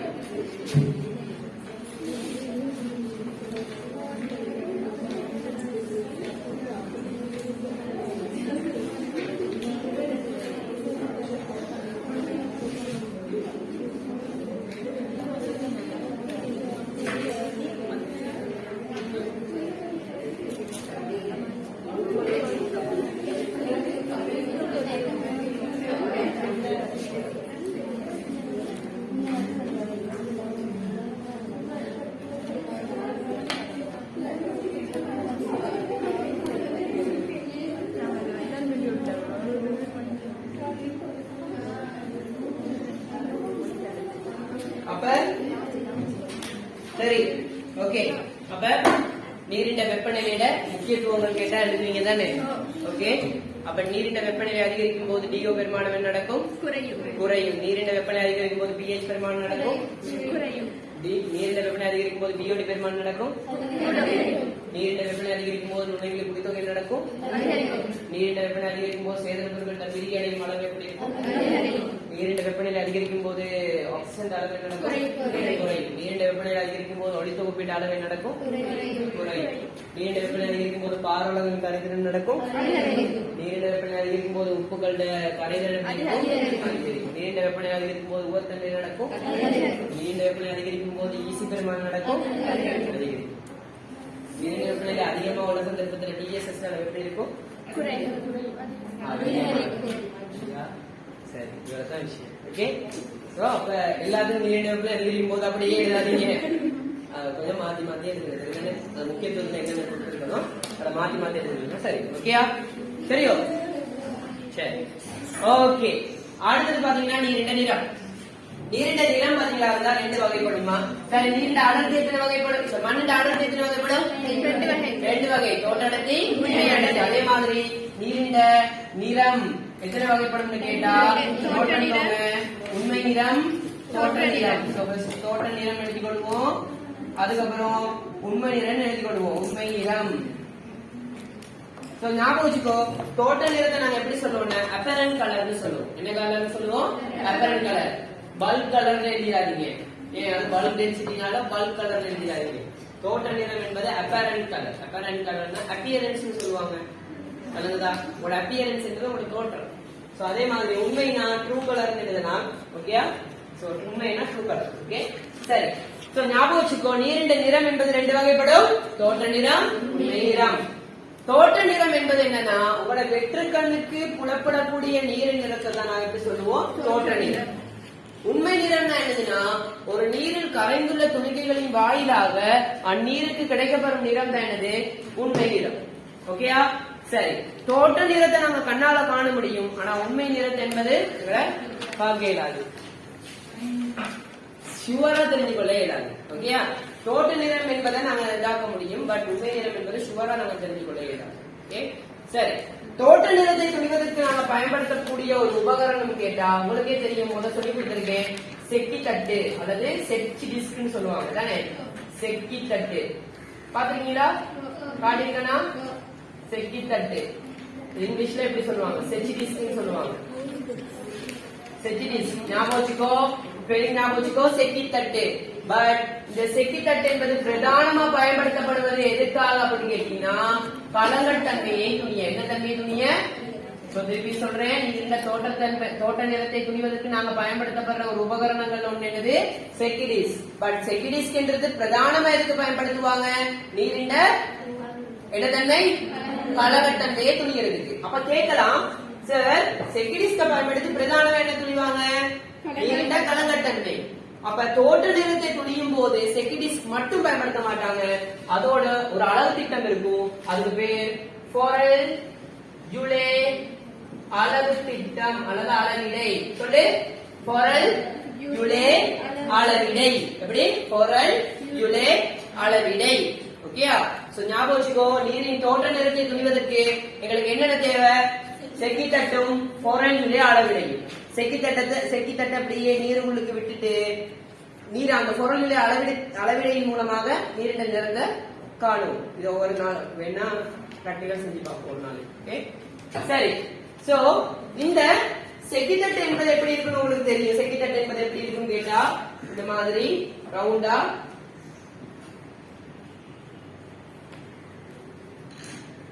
தெரிஞ்சானே. இப்படி ஒரு தட்டுல பாத்தீங்கன்னா இந்த நடுவுல ஒரு கயிறு மாதிரி கட்டியிருப்பாங்க. அதே மாதிரி இது என்ன கலரா இருக்கும்? பிளாக். இது ரெண்டும் பிளாக்கா இருக்கும், இது ரெண்டும் ஒயிட்டா இருக்கும். ஓகேயா? இது ரெண்டும் பிளாக்கா இருக்கும், இது ரெண்டும் ஒயிட்டா இருக்கும். ஓகேயா? செக்கித்தட்டுல ஏன் இது பிளாக், இது ரெண்டும் பிளாக்கா இருக்கு, இது ரெண்டும் ஒயிட்டா இருக்கு அப்படின்னு கேட்டீங்கன்னா கேட்க மாட்டாங்க. பட் ஏன் அப்படின்னு இருக்குன்னா நீரிண்ட நிறம் என்பதுமா பிரதானமா என்ன கலரா இருக்கும்? சாதாரண நீரிண்ட தோற்ற நிறம் என்ன கலரா இருக்கும் கேட்டீங்கன்னா என்னென்ன கலரா இருக்கும்? நீலமா இருக்கும் சில நேரம். ஓகே, பச்சையா இருக்கும். ஓகே, கபிலமா இருக்கும், கருப்பா இருக்கும், வேற வெள்ளையா இருக்கும். ஓகே, வெள்ளையா இருக்கும், வெள்ளை. அது வந்து நிறமற்றதா இருக்கும். ஓகே, சோ இந்த மாதிரி நிறங்கள் வரும்போதுமா அதுல முக்கியமா வெள்ளை நிறத்தை எடுத்துக்கொள்வோம். வெள்ளை நிறத்தை நாங்க அவதானிக்கணுமா இருந்தா இந்த செக்கிடிஸ்க உள்ளுக்கு போட்டோம்னா வெள்ளை நிறத்தை கிளியரா எதில் அவதானிக்கலாம்னா எதை பார்க்கும்போது பிளாக் கலர் பகுதியை பார்க்கும்போது வெள்ளை நிறத்தை நாங்க என்ன செய்யலாம்? கிளியரா அவதானிக்கலாம். வெள்ளையா ஒயிட்ல பார்க்கும்போது அவதானிக்கலாமா? முடியாது. அதே டார்க் கலர் ரெட் போடுறேன், ரெட் போடும் போது அந்த ரெட் கலர் நீர்னு வைங்களேன், ரெட் கலர் நீருக்குள்ள நான் போடுறேன், அந்த டைம் நான் பிளாக் அவதானிக்க முடியுமா? ஏதாவது ஒயிட். சோ அதனாலதான் பிரதானமா இது செட் பண்ணிப்பட்டிருக்கு. எப்படி எல்லா கலரையும் நாங்க நோட் பண்ணணுமா இருந்தா எங்களுக்கு ஏத்த மாதிரி பிளாக் அண்ட் ஒயிட்ல செட் ஆகிருக்கு. என்னது? செக்கி தட்டு, அதாவது செச்சி தட்டுன்னு எழுதுவாங்க தமிழ்ல. ஓகே, சரி. சோ அப்ப தோற்ற நிறத்தை தெரிவதற்கு நாங்க பயன்படுத்தப்படுற உபகரணம் கேட்டா செக்கி தட்டும் மற்றும் ஃபாரல் அளவு திட்டம். ஓகே, சரி. அடுத்தது உண்மை நிறம். உண்மை நிறத்துக்கு பாத்தீங்களா இருந்தா நான் இங்கிலீஷ்ல ஒன்று எழுதுறேன். உண்மை நிறத்தை துணியறதுக்கு பயன்படுத்தக்கூடிய ஒரு உபகரணம் கேட்டா ஸ்பெக்ட்ரோ போட்டோ மீட்டர். ஞாபகம் வச்சுக்கோ, ஸ்பெக்ட்ரோ போட்டோ மீட்டர். சொல்லு, ஸ்பெக்ட்ரோ போட்டோ மீட்டர்.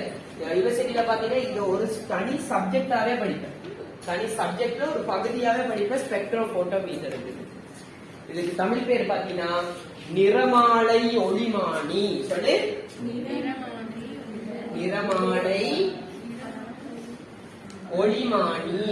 நிறமாலை ஒளிமானி, ஸ்பெக்ட்ரோ போட்டோ மீட்டர். போட்டோனா ஒளி. Okay, so spectrophotometer Tamil பேர் என்ன? நிறமாலை ஒளிமானி. அப்ப நீரின் உண்மை நிறத்தை துணிவதற்கு பயன்படுத்தக்கூடிய உபகரணம் என்னது?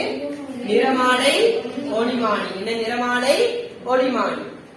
இந்த உண்மை நிறத்தை துணிவதற்கு இன்னொன்னு யூஸ் பண்ணுவோம். அதுக்கு பேர் என்னன்னா பிளாட்டினம். சொல்லு, பிளாட்டினம் கோபால்ட் கலர் ஸ்கேல். என்னது? Colour scale. அதாவது தமிழ்ல பிளாட்டினம் கோபால்ட் நிற அளவு திட்டம். பிளாட்டினம் கோபால்ட் நிற அளவு திட்டம். பிளாட்டினம் கோபால்ட் நிற அளவு திட்டம். பிளாட்டினம் கோபால்ட் நிற அளவு திட்டம். அப்ப உண்மை நிறத்துக்கு நாம பயன்படுத்தும் உபகரணம் என்னது? நிறமாலை ஒளிமானி அல்லது platinum cobalt colour scale. Okay, platinum cobalt colour scale. Platinum cobalt colour scale. Platinum Gopal colour scale. அப்ப நீரின் டோட்டல் நிறத்தை சொல்வதற்கு கட்டாயமா செக்கிடிஸ்க்கும் பொருள்களையும் தேவை, ரெண்டுமே தேவை. பட் உண்மை நிறத்தை துணிகிறதுக்கு இது இல்லாட்டி அது, ஓகே, இது இல்லாட்டி அது. சரியா? சரி. இந்த பிளாட்டினம் கோபால் கலர் ஸ்கேலை பயன்படுத்தி நீரிண்ட எதை துணிகிறோம்? நீரிண்ட உண்மை நிறத்தை துணியும் போது அதுக்கு ஒரு அலகு வரும். அந்த அலகுக்கு எப்படி எழுதுவோம்னா PCU. என்ன சொல்லுவோம்? PCU. எதை பயன்படுத்தி? பிளாட்டினம் கோபால் கலர் ஸ்கேலை பயன்படுத்தி நாங்க நீரின் உண்மை நிறத்தை துணியும் போது அதுக்கு ஒரு அலகு வரும். எழுது PCU. உதாரணத்துக்கு 10 PCU இருந்துச்சுன்னா அது ஒரு நிறமற்ற நீராக கருதப்படும். அதே 300 PCUக்கு மேல் இருந்துச்சுன்னா அது ஒரு என்ன நிறமாக கருதப்படும்? என்ன இதா கருதப்படும்? இதா கருதப்படும்? ஓரளவு இல்ல, 300 PCUக்கு மேல் தான் கருப்பு நீராக கருதப்படும். கருப்பு நீர் என்பது கழிவு நீராக கருதப்படும். 500 கொடுத்திருக்கா, 500 PCUக்கு மேல்.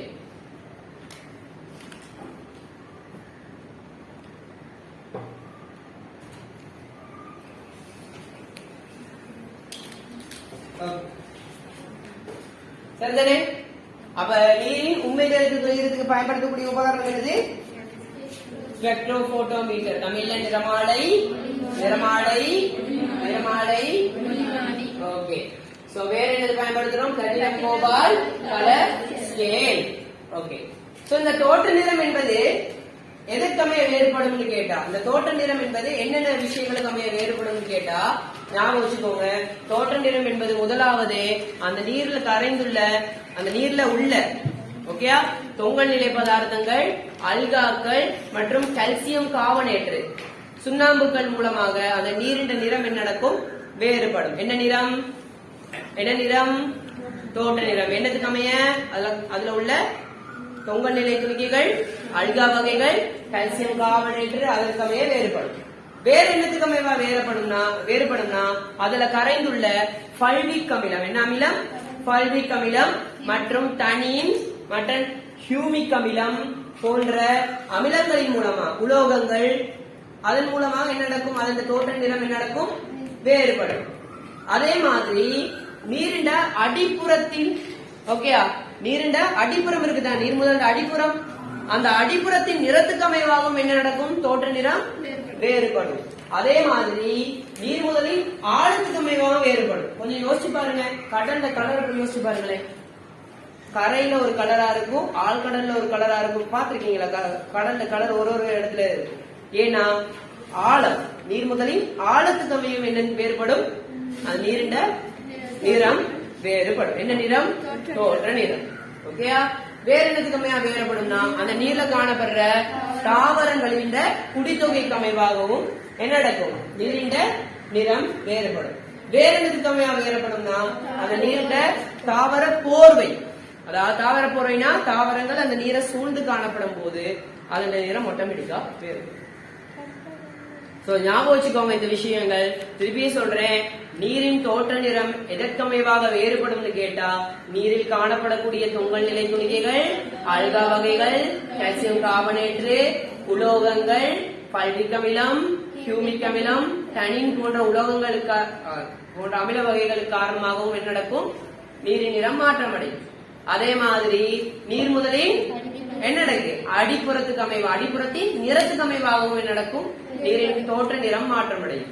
அதே மாதிரி நீரின் ஆழத்துக்கு அமைவாகவும், நீர் முதலில் ஆழத்துக்கு அமைவாகவும் நீரின் தோற்ற நிறம் மாற்றமடையும். அதே மாதிரி இல்ல இல்ல, ஆழம்ன்றது ஆழம், அடிப்புறம்ன்றது அடிப்புறத்துல கலர். அடிப்புறத்துல கலர் வேற, ஆழம்ன்றது வேற. விளங்குதா? அப்ப நீரின் அடிப்புற, நீர் முதலின் அடிப்புறத்தின் நிறத்துக்கு அமைவா தோற்ற நிறம் வேறுபடும். அதே மாதிரி நீர் முதலின் ஆழத்துக்கு அமைவா தோற்ற நிறம் வேறுபடும். அதோட தாவர குடித்தொகை அளவுக்கு அமைவாகவும் தாவர போர்வைக்கு அமைவாகவும் என்ன நடக்கும்? எஸ், கட்டடங்களும் கொடுத்துரு. கட்டடங்கள் நகரமயமாக்கல் சொல்லுவாங்க. நகர கழிவுகள் நீர்ல கலக்கும் போதும் என்ன நடக்கும்? வேறுபடும். பிரதானமா இதெல்லாம் இது இருக்கு தானே? ஓகேயா? சரி, அப்ப நீரின் தோற்ற நிறம் என்ன மாதிரி விளங்குச்சா? அடுத்தது உண்மை நிறம். உண்மை நிறத்தை பார்த்துக்கிட்டீங்களா இருந்துச்சுன்னா ஞாபகம் வச்சுக்கோங்க, உண்மை நிறம்ன்றது அந்த நீரில் கரைந்துள்ள துணிக்கைகள் அடிப்படையில, அந்த நீரில் கரைந்துள்ள பதார்த்தங்கள் அந்த துணிக்கைகள் அடிப்படையில அந்த நீருக்கு தோன்றும் நிறங்கள் பேர் தான் என்னது? உண்மை நிறம். பிரதானமா நான் உங்களுக்கு கேட்கிறேன், ஒரு நீரின் நிறம் எடுத்துக்கிட்டீங்களா இருந்தா, ஓகே, ஒரு நீரின் நிறம் எடுத்துக்கிட்டீங்களா இருந்துச்சுன்னா கட்டாயம் அந்த நீரின் நிறம் நீங்க கவனமா இருக்கணும். அந்த நீரின் நிறத்துல ஏன் அந்த நீரின் நிறத்துல கவனமா இருக்கணும்னா, கொஞ்சம் நீரின் நிறம் மாற்றம் அடையும் போதோ அதுல ஏதாவது ஒண்ணு என்ன நடந்திருக்கு அர்த்தம், கரைந்துள்ளது என்று அர்த்தம். சரியா? சோ நீரின் உண்மை நிறம் என்றது அவ்வளவுதான். உண்மை நிறத்தை துணியறதுக்கு தான் நாங்க என்ன உபகரணம் பயன்படுத்திருக்கோம்? ஸ்பெக்ட்ரோபோட்டோமீட்டர், நிறமாலை ஒளிமானி. அதுல நிறம் நீங்க பாத்தீங்கன்னா தெரியும், யூனிவர்சிட்டி போன பிறகு பாப்பீங்க, நீங்க உங்களோட லப்லயே பாக்கலாம். இதை ஓகேயா? உங்க லப்ல இல்ல, இதுல யூனிவர்சிட்டி போனா அந்த லப்ல பாக்கலாம், கூகுள்ல பாக்கலாம். ஸ்பெக்ட்ரோபோட்டோமீட்டர்னா என்ன? இந்த ஸ்பெக்ட்ரோபோட்டோமீட்டர்ல கியூவேட்னு ஒரு பகுதி இருக்கும். அந்த பகுதியை தான் நாங்க என்ன செய்வோம், இது உள்ளுக்க வச்சுட்டு மூடிட்டு நாங்க என்ன செய்வோம், ஆன் பண்ணிடுவோம். ஆன் பண்ணினா கால்குலேட் பண்ணி விடுவோம், ஆட்டோமேட்டிக்கா கால்குலேட் பண்ணி சொல்லுவோம். சோ ஸ்பெக்ட்ரோபோட்டோமீட்டர்னு சொல்லுவாங்க, நிறமாலை ஒளிமானி. அப்ப நிறமாலை ஒளிமானி எதுக்கு பயன்படுத்தப்படுது? நீரின் உண்மை நிறத்தை துணியறதுக்காக பயன்படுத்தப்படுது. சோ ஞாபகம் வச்சுக்கோ, இந்த விஷயங்கள் கேட்பாங்க. அப்ப இதை வச்சுக்கொண்டு உனக்கு நீரின் நிறத்தின் முக்கியத்துவம் எழுத முடியுமா? நீரின் நிறத்தை வச்சுக்கொண்டு நாங்க என்னென்ன துணியலாம்? சும்மா சொல்லு, நீரின் நிறத்தை வச்சுக்கொண்டு நீ என்னென்ன துணியலாம்? அது எந்த நோக்கத்துக்கு அமைவாக அந்த நீர் எந்த பயன்பாட்டுக்கு பயன்படுத்தப்படும் துணியலாமா இல்லையா? ஏன்னா தூய நீரா இருந்துச்சுன்னா அதை நாங்க வீட்டு தேவைக்கு பயன்படுத்திக் கொள்ளலாம், அதாவது குடிப்பதற்கு பயன்படுத்திக் கொள்ளலாம். அதை விவசாய தேவைக்கு பாத்தீங்களா இருந்தா பெரிதும் மனித நடவடிக்கைகளுக்கு பெரிதும் தூய நீர் பயன்படுத்தப்படும். அதாவது நிறமற்ற நீர். நிறமுள்ள நீர் எதுக்கு பயன்படுத்தப்படும்? விவசாய நடவடிக்கை. நிறமுள்ள நீரை நாங்க பயன்படுத்தவே இயலாது. நிறமுள்ள நீர் எதையும் பயன்படுத்தலாம். பட் விவசாய நடவடிக்கைகளுக்கு சில நீர்களை பயன்படுத்திக்கலாம். இந்த பச்சை நீரா இருக்கட்டும், சில கலர் நீரை நாங்க பயன்படுத்திக் கொள்ளலாம் விவசாய நடவடிக்கை.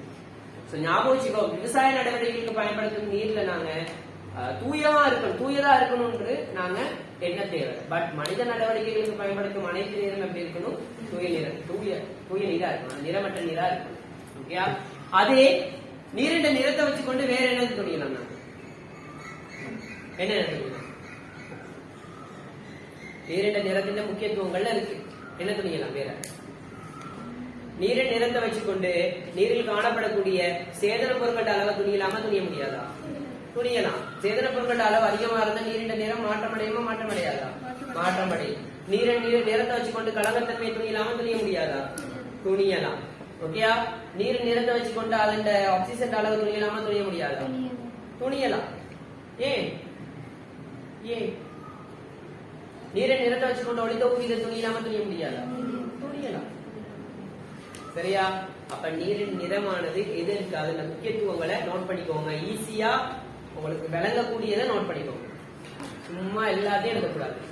உங்களுக்கு விளங்கக்கூடியதை நோட் பண்ணிக்கோங்க. நீரின் நிறத்தின் முக்கியத்துவம். ஓகே, நீரின் நிறம் பார்த்தாச்சு. நீரின் நிறம் பார்த்தாச்சு. ஓகேயா? அடுத்தது நீரின் சுவையும் மனம். நீரின் சுவையும் மனம். சரி, அதுக்கு முதல் உங்களுக்கு ஒரு கேள்வி கேட்டுறேன். நீரின் நிறம் பச்சையா இருந்தா அதுல என்னென்ன கலந்துருக்குன்னு அர்த்தம்னா என்ன அர்த்தம்? அல்காக்கள், பிளாந்தங்கள் கலந்துருந்துச்சுன்னா அந்த நீரின் நிறம் பச்சையா இருக்கும், பிரதானமா பச்சையா இருக்கும். அதுக்கப்புறம் நீலம், மஞ்சள், செம்மஞ்சளா இருக்க சான்சஸ் இருக்கு. அதே மாதிரி உலோகங்கள், அமிலங்கள், தனின்றது ஒரு வகையான என்னது? டனின்றது ஒரு வகையான நொதியம். ஓகே, ஒரு வகையான நொதியம் அல்லது ஒரு வகையான நிலப்பொருள் கூட சொல்லலாம். ஓகே, அந்த மாதிரி அமிலங்கள், டனின், அந்த மாதிரி விஷயங்கள் காணப்படும் போது அது அந்த குறிப்பிட்ட நீரானது என்ன கலர்ல இருக்கும் கேட்டீங்களா இருந்தா என்ன கலர்ல இருக்கும்? கபிலம் கலர்ல இருக்க சான்சஸ் இருக்கு. கபிலம் கூடுதலா கபிலம் கலர் சான்சஸ் இருக்கு. சரி, இப்ப நான் சொல்ல போறத ஒழுங்கா கேட்டுக்கிட்டீங்கன்னா ஈஸியான விஷயம் இருக்கு. ஓகே, சரி. சோ நீரின் சுவையும் மனம் உங்களுக்கே தெரியும். தூய நீரானது நிறமற்றது, சுவையற்றது, மனமற்றது.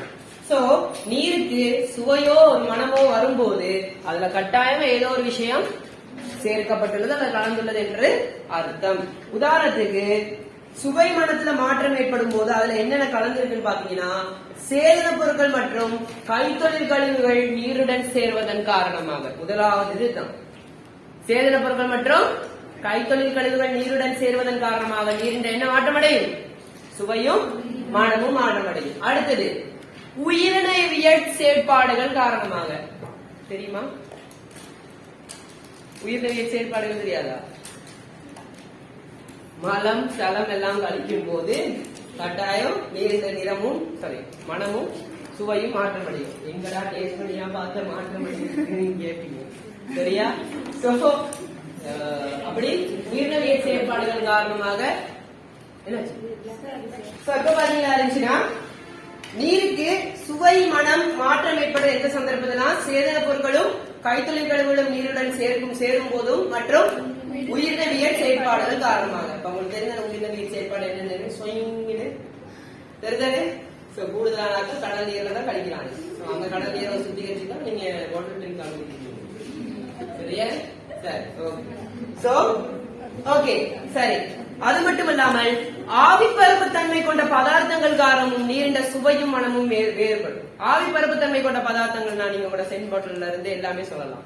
அந்த சென்ட் பாட்டில் எல்லாம் நீங்க வீசும்போது அது கொஞ்சமா இருக்கிற சென்ட் அதெல்லாம் கலந்து சென்ட் மட்டும் இல்ல, நிறைய ஆவிப்பரப்பு தன்மை கொண்ட பதார்த்தங்கள் இருக்கு. ஆவி பரப்புள்ள பதார்த்தங்கள்னா என்னது? இலகுவில் ஆவியாக கூடியது. ஓகேயா? சோ அந்த பதார்த்தங்கள் நீரில் கலக்கும் போது பாத்தீங்களா இருந்தா அதுல சுவையும் மனமும் வேறுபடும். அடுத்தது பாத்தீங்களா இருந்தா இன்னொன்னு சொல்றாங்க இரும்பும் மேங்கனீஸும். ஞாபகம் வச்சுக்கோங்க, இரும்பும் மேங்கனீஸும். இது கேட்கலாம் உங்களுக்கு. இந்த இரும்பும் மேங்கனீஸும் ஒரு நீர்ல கலக்குதா இருந்துச்சுன்னா அந்த நீருக்கு வார சுவை பாத்தீங்கன்னா உலோக சுவை. என்ன சுவை? உலோக சுவை. ஓகே, ஞாபகம் வச்சுக்கோ. ஞாபகம் வச்சுக்கோ. ஓகே, இரும்பும் மேங்கனீஸும் ஒரு இடத்துல கலக்குதா இருந்துச்சுன்னா அந்த நீர்ல கலக்குதா இருந்தா அதுக்கு அந்த நீருக்கு வார சுவை பாத்தீங்கன்னா உலோக சுவை. ஓகே, அதே ஒரு நீர்ல குளோரின் கலக்குதா இருந்துச்சுன்னா அந்த நீருக்கு வார சுவை பாத்தீங்களா இருந்துச்சுன்னா மூலிகை சுவை. மூலிகை மனம் சொல்லலாம். மூலிகை மனம் தெரியுதானே? சரி, சரிதானே? அதே மாதிரி ஒரு நீர்ல பாத்தீங்களா இருந்துச்சுன்னா ஓகே, ஒரு நீர்ல வெள்ளை பூண்டு சுவை வருதுன்னா அந்த நீர்ல என்ன உருவாகுதுன்னு அர்த்தம்? CH4 வாயு உருவாகுனா என்ன அர்த்தம்? வெள்ளை பூண்டு சுவை. என்ன சுவை? வெள்ளை பூண்டு தெரியுமா? வெள்ளை பூண்டு சுவை. சோ அதே கூமுட்டை, அழுகிய கூமுட்டை. ஓகே, அழுகிய கூமுட்டை தெரியுமா? சோ அழுகிய கூழ் முட்டை. ஓகே, அழுகிய கூழ் முட்டை. ஓகே, மனம் அடிச்சுச்சுன்னா அதுல என்ன வாயு உருவாயிருக்குன்னு அர்த்தம்? கூழ் முட்டை. எஸ், அதுவும் அழுகிய கூழ் முட்டை. ஓகே, சோ அழுகிய கூழ் முட்டை மனம் அடிக்கிறா இருந்துச்சுன்னா அதுல என்ன வாயு உருவாயிருக்குன்னு அர்த்தம்? H2S. H2S என்ன அர்த்தம்? S, hydrogen sulphide. ஓகே, ஞாபகம் வச்சுக்கோங்க. அடுத்தது கொடுத்திருக்கு. ஓகே, அவ்வளவுதான். சோ ஞாபகம் வச்சுக்கோ, ஒரு நீர்ல நீர்ல உலோக சுவை காணப்படுதா இருந்தா அந்த நீர்ல இரும்பும் மேங்கனீஸா இருக்குன்னு அர்த்தம். உலோக சுவை அல்லது துரு. ஞாபகம் வச்சுக்கோ, ஒரு நீர்ல துரு அல்லது உலோக சுவை காணப்படுதா இருந்தா அந்த நீர்ல இரும்பும் மேங்கனீஸும் காணப்படுகின்றது என்ன அர்த்தம். அதே நீர்ல வெள்ளை பூண்டு சுவை காணப்படுதா இருந்தா அந்த நீர்ல மெத்தேன் வாயு CH4 வாயு உருவாகுதுன்னு அர்த்தம். அதே நீர்ல பாத்தீங்கன்னா அழுகிய கூமுட்டை மனம் அடிக்குதா இருந்துச்சுன்னா அதுல H2S வாயு உருவாயிருக்குன்னு அர்த்தம். H2S வாயுனா என்னது? ஹைட்ரஜன் சல்பைட் என்ற வாயு உருவாகுதுன்னு அர்த்தம். இது நச்சு வாயு. ஓகே, அதே மாதிரி ஒரு நீர்ல குளோரின் கலந்துருக்குன்னா அந்த நீர்ல மூலிகை மனம் அடிக்கும். மூலிகை சுவை அல்லது மூலிகை மனம் அடிக்கும். ஓகே, சோ இதுதான் ஒரு நீர்ல ஏற்படுற சுவைன்னு சொல்லுவாங்க. சுவை. ஓகே, சுவைகள் இந்த சுவைகள் தான். அது எதனால ஏற்படுதுன்றது ஞாபகத்துல வச்சுக்கோ. சரி, அடுத்தது உங்களுக்கு இன்னொன்னு சொல்லி தர போறேன். இப்ப சொல்லி தர போறதோட கிளாஸ் முடிக்கிறேன். சோ கொஞ்சம் கவனி. ஓகே, சோ இப்ப சொல்லி தர போறது ஞாபகம் வச்சுக்கோங்க. இப்ப சொல்லி தர போறது ஞாபகம் வச்சுக்கோங்க. திருப்பி சொல்றேன், சொல்லி தர போறது ஞாபகம் வச்சுக்கோங்க. ஓகே, ஏன்னா எக்ஸாமுக்கு பிராக்டிகல் இருக்கு இதுல. ஓகே, பாப்போம். சரி, இப்ப சொல்லி தர போற பெருமானத்துக்கு பேரு பாத்தீங்கன்னா டொன் பெருமானம். என்ன பெருமானம்? டொன் பெருமானம். ஞாபகம் வச்சுக்கோங்க. இப்ப சொல்லி தரதுக்கு பேர் என்னது? டொன் பெருமானம். ஓகே டன் என்றது என்னன்னு அர்த்தம்னா த்ரெஷோல்ட் ஆர்டர் நம்பர். என்ன நம்பர்? Order number. அதாவது தமிழ்ல சொன்னா மனத்துக்கான நுழைவாயில் பெருமானம். என்ன பெருமானம்? மனத்துக்கான நுழைவாயில் பெருமானம். ஞாபகம் வச்சுக்கோ, மனத்துக்கான நுழைவாயில் பெருமானம் எனப்படுவது என்னது? இந்த டொன் பெருமானம். இந்த டொன் பெருமானத்துக்கு சமன்பாடு பாத்தீங்கன்னா ஞாபகம் வச்சுக்கோ, a பிளஸ் b இன் கீழ் a. ஞாபகம் வச்சுக்கோ, டொன் பெருமானத்துக்கு சமன்பாடு பாத்தீங்கன்னா a பிளஸ் b இன் கீழ் a. டொன் பெருமானம் என்னது? மனத்துக்கான நுழைவாயில் பெருமானம், threshold order number. இந்த டொன் பெருமானத்துக்கு சமன்பாடு a பிளஸ் b இன் கீழ் a. இதுல a என்னதுன்னு கேட்டா நீ முதலாவதா எடுக்கிற மனம் கொண்ட நீரின் கனவளவு. உதாரணமா நீ 100 மில்லிலிட்டர் மனம் கொண்ட நீர் எடுக்கிற. ஓகே 100 மில்லிலிட்டர் மனம் கொண்ட நீர் எடுக்கிற. இந்த 100 மில்லிலிட்டர் நீருக்கு காய்ச்சி பிடித்த நீர் சேர்க்கிற. எதுக்காகனா அதோட மனம் போகும் வரைக்கும் காய்ச்சி வடித்த நீர் சேர்க்கிற. உதாரணத்துக்கு 900 மில்லிலிட்டர் காய்ச்சி வடித்த நீர் சேர்க்கிற. திருப்பி சொல்றேன், 100 மில்லிலிட்டர் என்ன எடுக்கிற? மனம் கொண்ட நீர் கனவளவு எடுக்கிற. நீரின் கனவளவு 100 மில்லிலிட்டர் எடுக்கிற. அந்த 100 மில்லிலிட்டருக்கு 900 மில்லிலிட்டர் காய்ச்சி வடித்த நீர் சேர்க்கிற. எதுக்காக? அந்த மனத்தை போக்குறதுக்காக.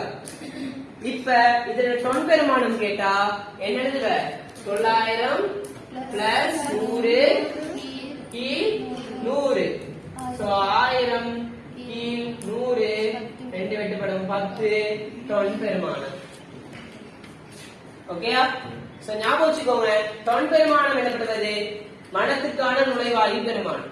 இதுல a என்பது மனம் கொண்ட நீரின் கனவளவு, b என்பது அந்த மனம் அற்றுப்போகும் வரைக்கும் சேர்க்கப்பட்ட காய்ச்சி வடித்த நீரின் கனவளவு. இப்ப நான் கேக்குறேன் உங்ககிட்ட, சிம்பிளா கேக்குறேன், இதே 100 மில்லிலிட்டரை ஓகேயா டொன் பெருமானம் எவ்வளவு வந்துச்சு? 10 டொன் பெருமானம் நான் கண்டுட்டேன். 10 டொன் பெருமானம் கண்டுட்டேன். இதே 100 மில்லிலிட்டரை ஒரு 5 நாளைக்கு பிறகு நான் எடுக்கிறேன்.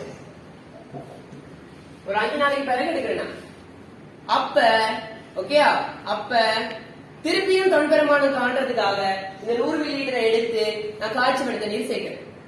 எனக்கு 1500 மில்லிலிட்டர் 1500 மில்லிலிட்டர் போகுது. இருக்கு காய்ச்சி வடித்த நீர். வழக்கமா 900 மில்லிலிட்டர் மனம் போறதுக்காக போட்ட நீர் 5 நாளைக்கு பிறகு 1500 மில்லிலிட்டர் போகுதுன்னு வை. இப்ப டொன் பெருமானம் என்ன நடக்கும்? அதிகரிக்கும். டொன் பெருமானம் அதிகரிச்சுச்சுன்னா என்ன அர்த்தம்னா அந்த நீர்ல ஏற்பட்ட அந்த நீர்ல மனம் என்பது என்ன நடந்திருக்கு? மனமும் அதிகரித்திருக்குன்னு அர்த்தம். சோ டொன் பெருமானம் அதிகரிச்சா அந்த நீர்ல மனமும் என்ன நடந்திருக்கு? அதிகரிச்சிருக்குன்னு அர்த்தம். சோ டொன் பெருமானம் என்பது நுழைவாயில், அந்த மனத்துக்கான நுழைவாயில் பெருமானம். அந்த பெருமானத்துக்கு சமன்பாடு என்னது? a பிளஸ் b இன் கீழ் a. a என்பது என்னது? மனம் கொண்ட நீரின் கனவளவு. b என்பது என்னது? b என்பது என்னது? அந்த மனம் அற்று போகும் வரைக்கும் சேர்க்கப்பட்ட காய்ச்சி வடித்த நீரின்